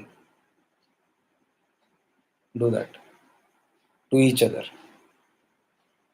and calling themselves spiritual. No, some people even think like, I'm a spiritual person. What I think happens. What I say happens, and that becomes their negative power. And everywhere they're looking around. Who does any nonsense? I can say anything. I can curse you, or I can think about you, and then you'll have it. And then everybody is scared about that. That's not a spiritual person. That's some criminal mind. If everybody is scared of you like that, then you might do anything. That's not an evolved person. And an evolved person will never curse anybody. Because that person knows, if that person is even powerful, so called powerful, and whatever you think is happening, whatever you say is happening, that kind of karma also comes behind with it. That person is fully aware. It's not that I can just use it like this. That kind of rebounds also is there. There's a price to pay for all that. So these are all the catches of ignorance. When you do not know crystal clear of what you are into, you can get into all these kind of troubles. That is why I say be very careful on the path. Tread it, फूक फूक के कदम रखो, कोई कोई दिक्कत नहीं है. And where am I talking? I am talking from my own mistakes that I did in my life. I fell from many places, so many people, so many places, bruised, and so many consequences. One wrong act, one wrong thing, so many things it can cause. So from my own life experiences, I am talking all these things. But if somebody still doesn't like it and they say, no, I shouldn't be judged for this, or I shouldn't be told these things, then this is not fair.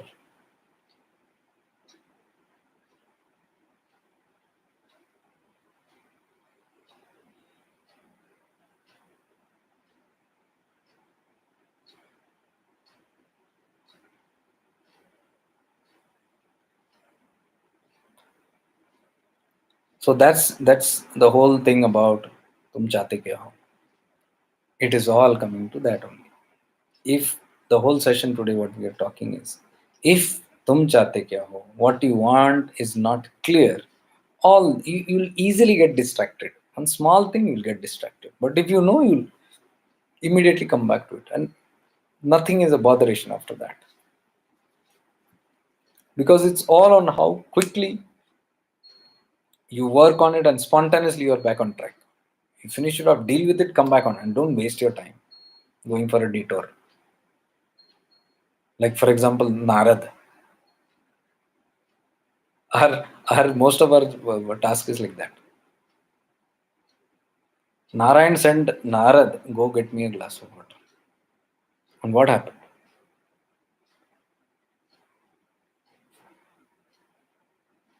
Our journey is exactly like that. Glass of water.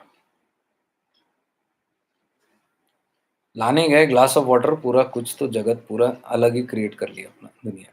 And what Narad had the ego, जितेंद्रिय हो गया. I become Jitendra. One day he meditated very hard, and then he saw no lust in me. Hey, absolutely no lust. I'm clean. And then he was so hyper. He went to his guru and God, Narayan. I said, Narayan, Narayan, with a different tone now. Because that Narayan previously was a devotee tone. Now, Narayan, Narayan, pride.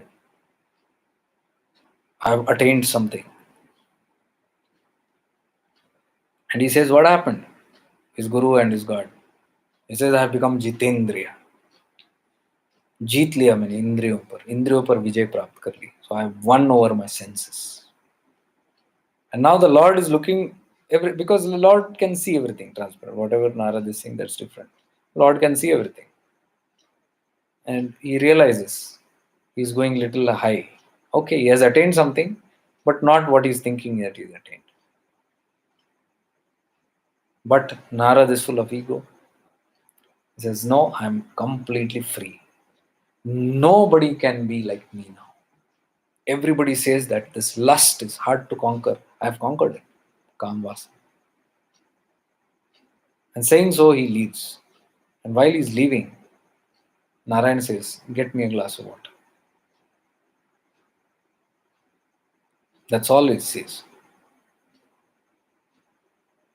And then he goes out, and then the story goes that he sees a beautiful woman, and then he falls in love with her, and then he wants to get married to her.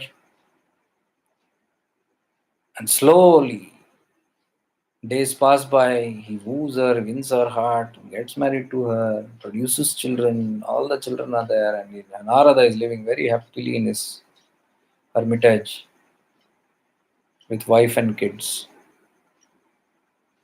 And then a flood comes. And the whole flood is very powerful. It takes away all the huts and all the cattle and everything. And Narad is scared. He's fighting for everything. He's trying to save everything. And then he says his children are swept away. He's shouting and yelling. And then his wife is swept away. Everything is going on. And then he's shouting, shouting, shouting.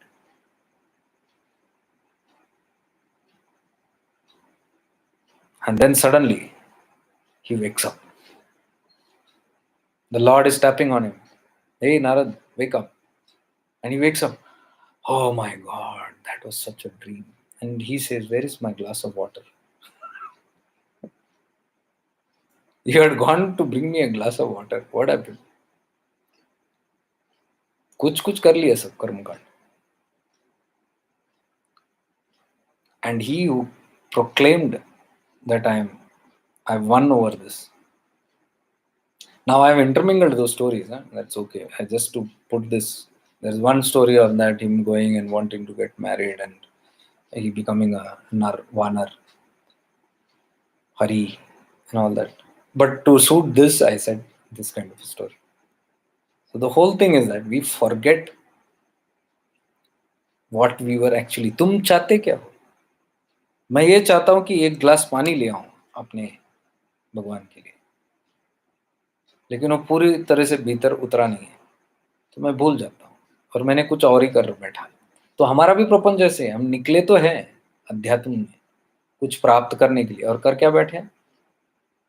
पूरा प्रपंच में हाथ डाल के सारे जो नहीं करने हैं सारे काम कर बैठे हैं, तो भूल बैठे हैं.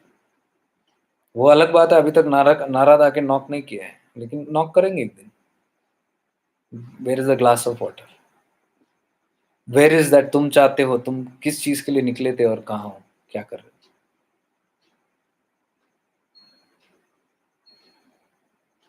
वाई तुम चाहते हो क्लियर नहीं.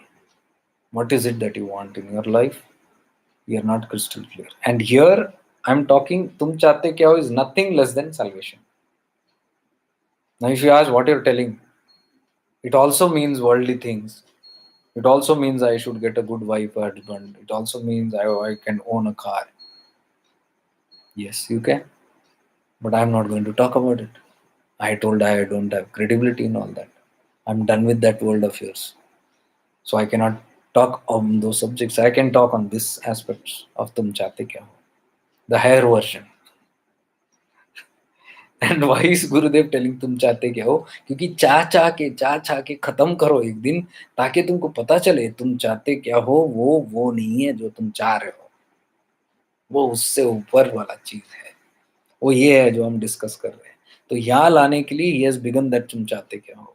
वो चाह के खत्म करो, छोटे मोटे चाह आपके नहीं खत्म किए तो यहाँ तुम चाहते क्या हो आत्म साक्षात्कार बोल के आओगे, नारद जैसा बनोगे. पानी पीने निकले, पानी लाने निकले और फंसे इन सब चीजों में। क्योंकि वो तुम चाहते क्या हो वहां पे खत्म नहीं किया, डिजायर्स वहां पूर्ण नहीं किया। मैं सोचा I can escape that, I can not escape that. यहाँ सताएगा वो वासना, सारे वासना। Practical spirituality, not glamour spirituality. We talk so much. Oh, I love practical spirituality, but we do all glamour spirituality. ये सब glamour वाली चीजें हैं जो हम करते हैं।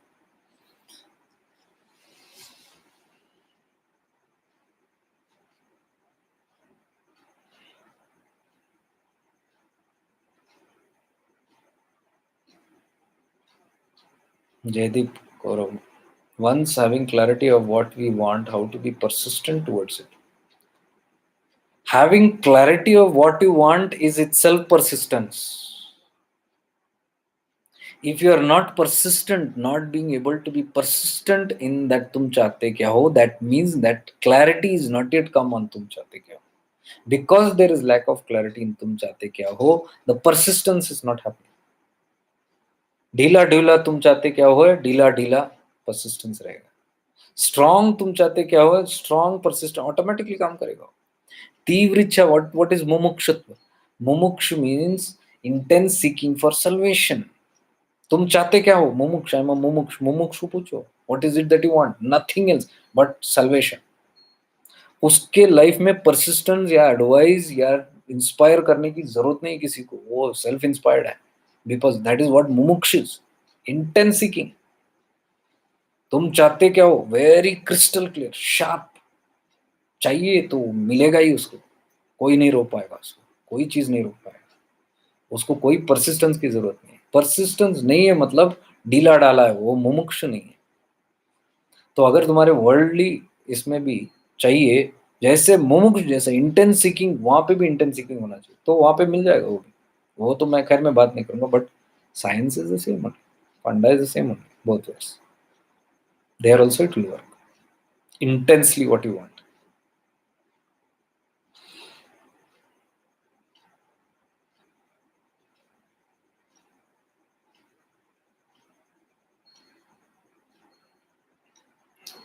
Now he says you can change your destiny, but when your karmas are so strong, which you have to face, then how can you change it? Wow.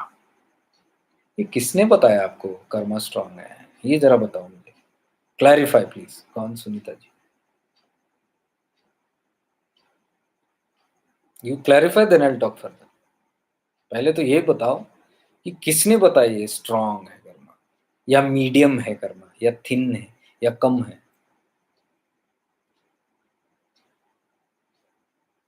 I am waiting for it.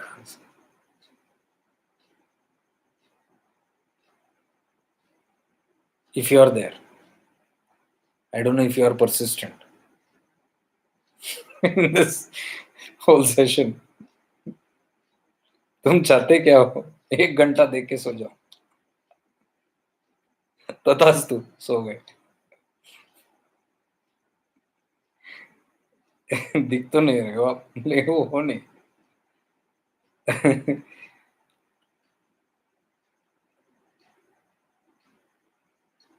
Here also I can see there are so many people who are persistent. 1 घंटा हो, 3 घंटा हो, 4 घंटा हो, कोई नहीं.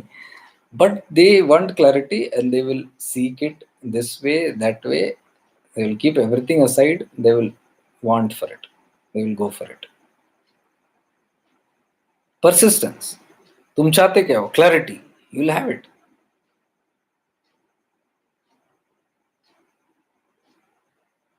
She's gone to sleep.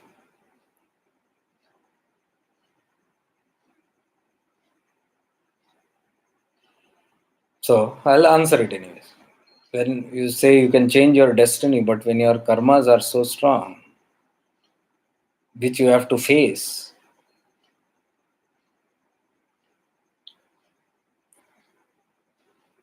पहली बात तो जैसे आपने स्ट्रांग, इसलिए आपने बता दिया, मैं आपको ही आंसर करता हूँ. I give your own answer. You said karmas are strong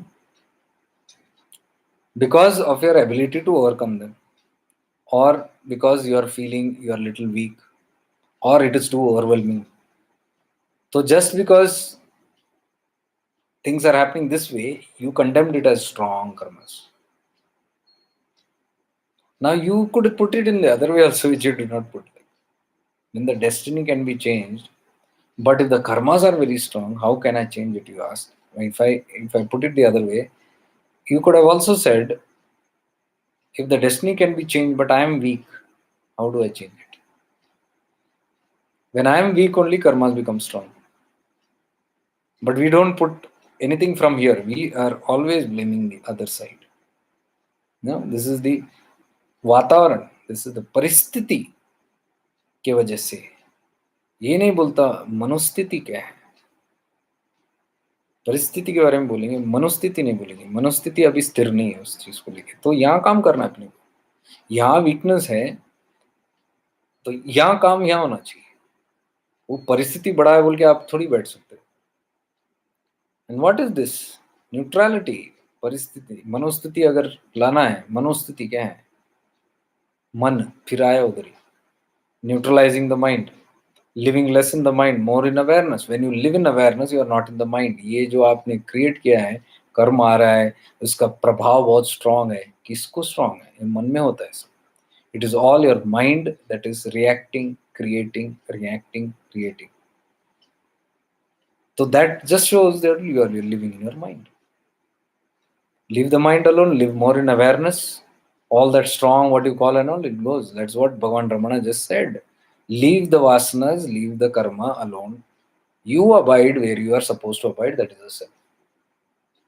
The more you abide here, the less you are paying attention there, and the less active, the less you are fueling it.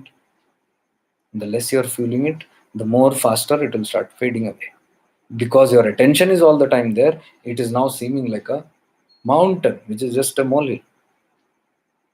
But if you leave your action, your focus from there, and you start abiding in yourself, which is what I call a mini version in awareness. You can't directly go to yourself because you don't know where is the self. So first is realizing the awareness, which I said, divine presence that you are. Living in that presence more of the time, then it becomes easy for you to identify the soul. So if you are abiding with the self, what Ramana says, I am saying abide with the awareness, which is a lower version of that, a little down version of that self. But it's still not in the mind. It is still in your divine presence. So when you activate that and start living there more, then things change. All your perspective. That is why I said awareness has to go with all the paths. Whichever path you are following, without awareness, it is not going to work.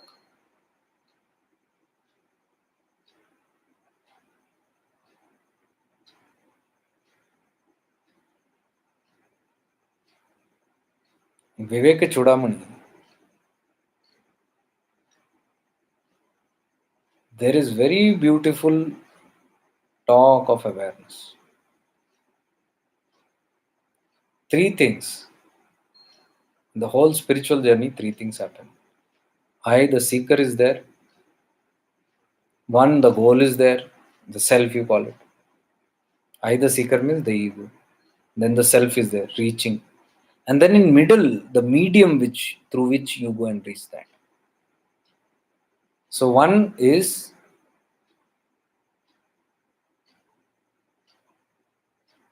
the one who wants to go there, and the other is the goal itself that is there, and the third is the mediator through which you are going to go there. Now Vivek Chudamani very beautifully explains, which even Bhagavan Ramana talks, because it's the same. You see Vivek Chudamani and Chidakashi Gita, same. I'm talking on Vivek only. And Bhagavan Ramana's also teachings, you go there, you will see these three about self, what you're talking. So the one who is seeking is awareness. Who are you? You are awareness. Pure awareness. But you don't know. What you are seeking, the soul, what is soul? Pure awareness. What means are you using now to connect to that? Awareness. This practice of awareness. I was very happy when I read that today. That part that came to me. Yes, an awareness word has been used. I'm happy because that is the practice that we are doing. He said, you, the awareness, is seeking awareness, which is the soul, by awareness, through awareness. And Atma Sakshatkara, the state of self realization, is mentioned to be perfectly this, where awareness is becoming aware of awareness.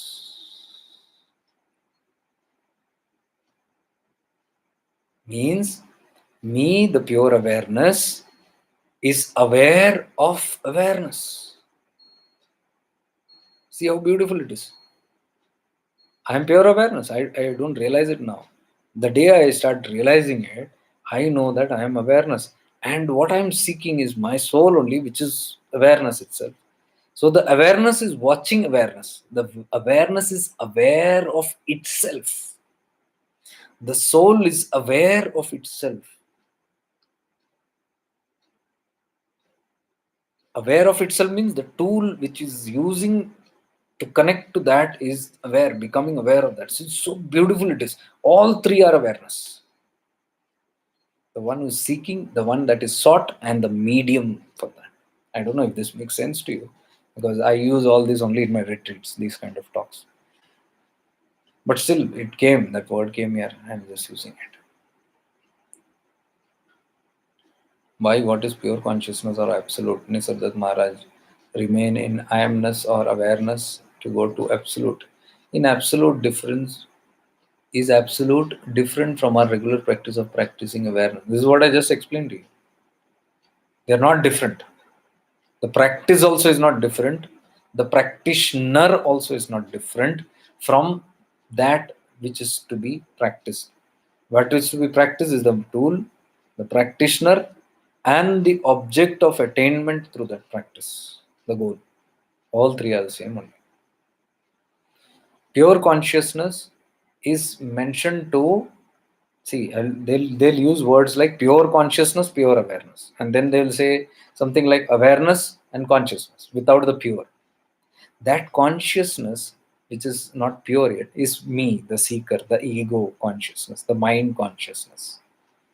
Okay, that is referred to as consciousness or just awareness. We call it awareness. What is referred to as pure consciousness, pure awareness, is the soul. So, awareness is becoming aware of pure awareness, or you can say consciousness is becoming conscious of pure consciousness. If you can catch that, that's fine, otherwise it's still okay. Nisargadatta Maharaj, remain in I-ness or awareness to go to that's a good question. Nisargadatta Maharaj remained in I-ness or awareness. Now if we are talking on this term, okay, I am mind awareness, he was not in awareness, he was in I-ness. That is pure awareness. All people like Ramana or Nisargadatta Maharaj, they were always in pure awareness or I amness. What is I am? I am that wala. Ek I hai false wala. See, when this I am, there is an I am. Awareness is nothing but I am. It has this awareness that I am dash dash dash something. I am something. When that I am, this awareness is aware of ego, the false I comes in. So then I say, I am Jake Light. I am Ramesh. Why? The awareness is now becoming aware. The I amness is becoming aware of the ego. When I amness becomes aware of ego, it is I am Ramesh. When the I amness becomes aware of itself, it is I am that I am. Can you see where this? So, who is this I amness? This is that pure awareness only. But when that awareness becomes aware of the ego, it takes the form and name, nama rupa. But when that awareness that you are becomes aware of itself, which is what Ramana is telling, who am I? Now, who's the one who's becoming aware? That is the awareness becoming aware of itself. That zone, it is I am that I am. Very deep. I don't know whether we should be talking all that here. But these kind of talks we'll have more deeper with experiences in Tirunamalai. I promise we will go deep all the time. So we are having one in June. I will not mention the date here because I share it only with the people who are registering. Immediately we have Kanjangad. In Kanjangad we have 12 people who have already signed up, and Tirunamalai, in the month of June, we have 1, 2, 3, 4, 5, 6 people who have already signed up. I have not yet told this, but still six people have signed up. This is for the June one. For July, there are 8 people already. That's very far. June we have, so June. If anybody wants to join for the June retreat, most welcome. I know when the time comes near, it will come, but still, if you want to book, because we are having limitations on that. There we will be going very deep on all these kind of things, and we will live only in this kind of all the time. 3 days it's in I amness. This is a good idea that we can attempt to live in that I amness, because one batch we've just finished, and that was Upadesha Saram. This time we can go deeper. There are different verses of Upadesha Saram. I don't know what was that. You had told Umaji. I don't know if you are here. Ulludu Narpudu. What is that? You had asked me if that is Upadesh Saram, and I said yes, it's the Tamil version. No, it's different. That's completely different. I referred into that. Narlakanti Navi. These things nobody teaches Bhaiya, and it will give us more subtle insights which will lead to air awareness. Good. If you can if you can realize and understand the importance and value of it, very good. So those who cannot make it for the retreat, I know it's a very far place, and maybe you are having your constraints or whatever, your financial constraint or your responsibilities or whatever. Then I have these Upadesha Sarams coming up on some Sundays, and you can sign up for that. And you can, and it's very nominal prices what I'm keeping. It won't be as costly as all these things, but you can still sit and go deep into these scriptures and practice. We'll have experiences there only, very deeply, very very deep. But only thing, you should be available for that 5 to 6 hours what we are sitting completely immersed in. Then only you'll benefit all these deeper, because it's more about realization. It is not about understanding these things, because philosophy leke kya karna hai? It's of no use. But when you have philosophy and you have a realization of that, then it's beautiful. So that I will tell you. Upadesha Saram also I had fixed a date. But let me see, some date clash here. So those who are interested can always join for that. But I don't know if there is going to be a crowd for that, because those are very little zones. But looking at, if Tirunamalai 30 people can make it for serious retreats and for moving towards self, and people can come that far, then I don't think online will be a much problem. I don't know. I'll have to experiment and see what's on that, take on that. But there will be a price, okay? There will be some price, because I'm seeing sometimes for the price, when there is this energy exchange, which I call it, because then there is value to it, whatever we are doing. And sometimes people want to skip that and say that, why should I pay for it? Then my question is, why should I talk about it? It's not for money, guys.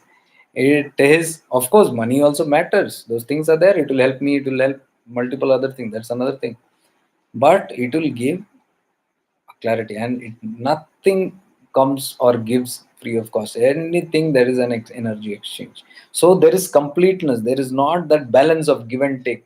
ऋणी नहीं होते, indebted नहीं होते. कुछ भी free ले लिया, then we become indebted, then you have to return it, all that stuff. So that is why we call it energy exchange. Some energy in some form, something is always there.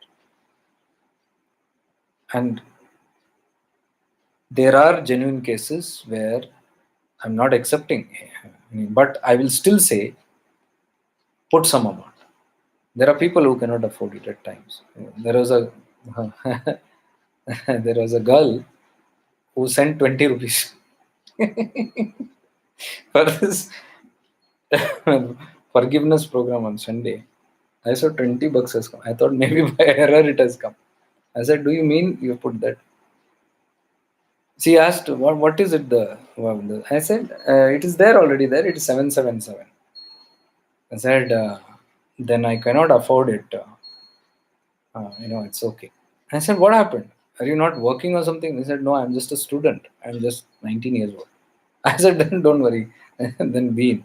It's okay. That's understood. But I value that 20 rupees. See, that is so important. Even 20 rupees for us, maybe it's nothing, but for that person, maybe it's a pocket money or something. They're saving or doing something. And that also they're ready to give. This much I can afford. No problem. That's your commitment. That's your sincerity towards receiving. So it's not just about the money game. It's about your commitment. So once you have that, we can go deeper into these, and I'm very happy, I'm very glad we have something called Zoom and these kind of platforms where we can uh, interact very closely and have like-minded kind of things, and that doesn't happen in a live here. It's always like open room, people coming and going, coming and going. And many of them are just keeping a watch on me, what is this guy up to. So in Zoom nobody can peep. So any other questions, guys? So I think today's session on this teaching clarity, and I'm going to have this on every Thursday.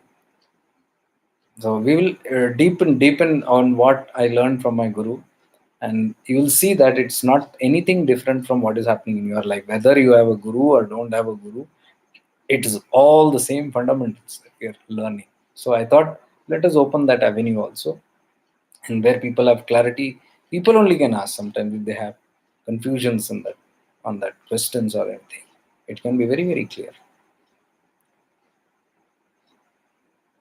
So I think we'll see you tomorrow. Tomorrow is Friday, I think Good Friday. Tomorrow night we will have a message on the teachings of Jesus Christ, what I have learned from there. So tomorrow 9 o'clock will be that, and then Saturday is an off, and Sunday we have the program. Sunday I'm looking forward to it. 7 to 1. We have 30-40 people who have signed up for it. The power of forgiveness, and it's very powerful. Because if you do that and if you practice for another 1 month at least, sincerely, you will see a lot of things going on. And then by that time, after 1 month, I have the inner child healing program coming. That is an amazing thing happening. That can happen to your life if you're very open to it in a proper manner. So this is like a preliminary cleansing up. You'll see a lot of burdens going off, and then you're easy to. It becomes very easily you can forgive people, let go things. You're not catching on, holding on to things. You can very easily let go of things. That will prepare you for that inner child stuff where you go again deep into it. Your deep kind of traumas that from childhood you are holding on to. That is very much needed. I met a guy last week, a few days back, with a very nice human being, very cheerful boy, 26-year-old, stuck in some kind of gloominess, unable to work anywhere. And when I was investigating with him, found that loads of childhood traumas coming from extremely manipulative family, controlling family. I would call it narcissist. So that person was completely in the clutches of narcissist people. Whatever that narcissist, they also are helpless because they have been treated that way. But unfortunately, that they pass that on children, and that stuckness that that little boy was feeling. But that He had that cheerfulness and he had that openness. He was just talking to me like his best friend, so openly he was talking everything. That shows his simplicity and humble humility. But he was so expressive about his catching, and he was even scared to sit in the room and talk to me. 26-year-old boy. I'm asking him many questions. He's pausing, he's looking here and there. I said, "What happened?" I feel somebody is listening.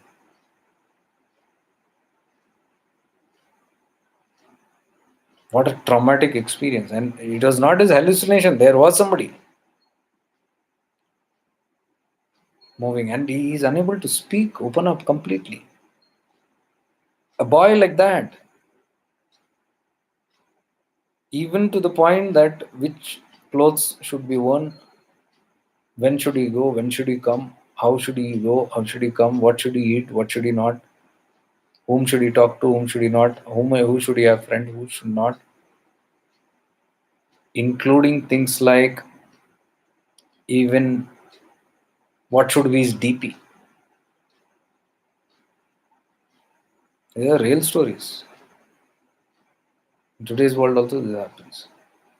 And a person who's moving towards adulthood is stuck in this, still stuck in that.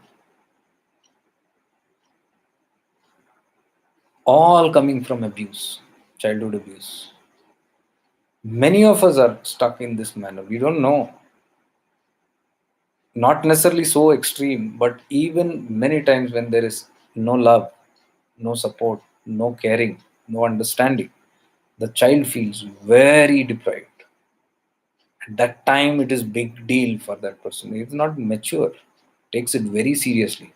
That shrinks the aura, that shrinks the soul, and that child moves towards all this teenager, adolescence, adulthood, even old age, but the child is struggling inside, unhealed, crying, weeping, seeking attention, and this adult is doing all that, seeking attention outside, and is stuck with those habits and patterns because that person doesn't know it is coming from my unhealed inner child. So these are all what I have practiced in my life, including this forgiveness stuff, and then inner child healing, which I've done on myself. I've done it on others also. Very good results. So I felt we'll do that also. So I put it that into next month. But I would suggest if anybody was wanting to go directly there instead of directly have this, then you have 1 month, at least 20 days of good practice. Little, and practice doesn't mean again closing it and sitting. It is an awareness practice which you do very consciously and with open eyes, and experience all those things also with open eyes and go through all those whatever and process it completely. So I think that's it for today that I have. I see that you don't have any other questions. Hi, Erson.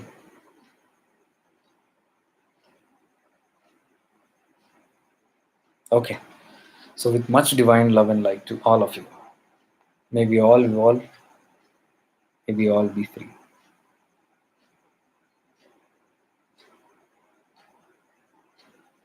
Lots of divine love and light to all of you.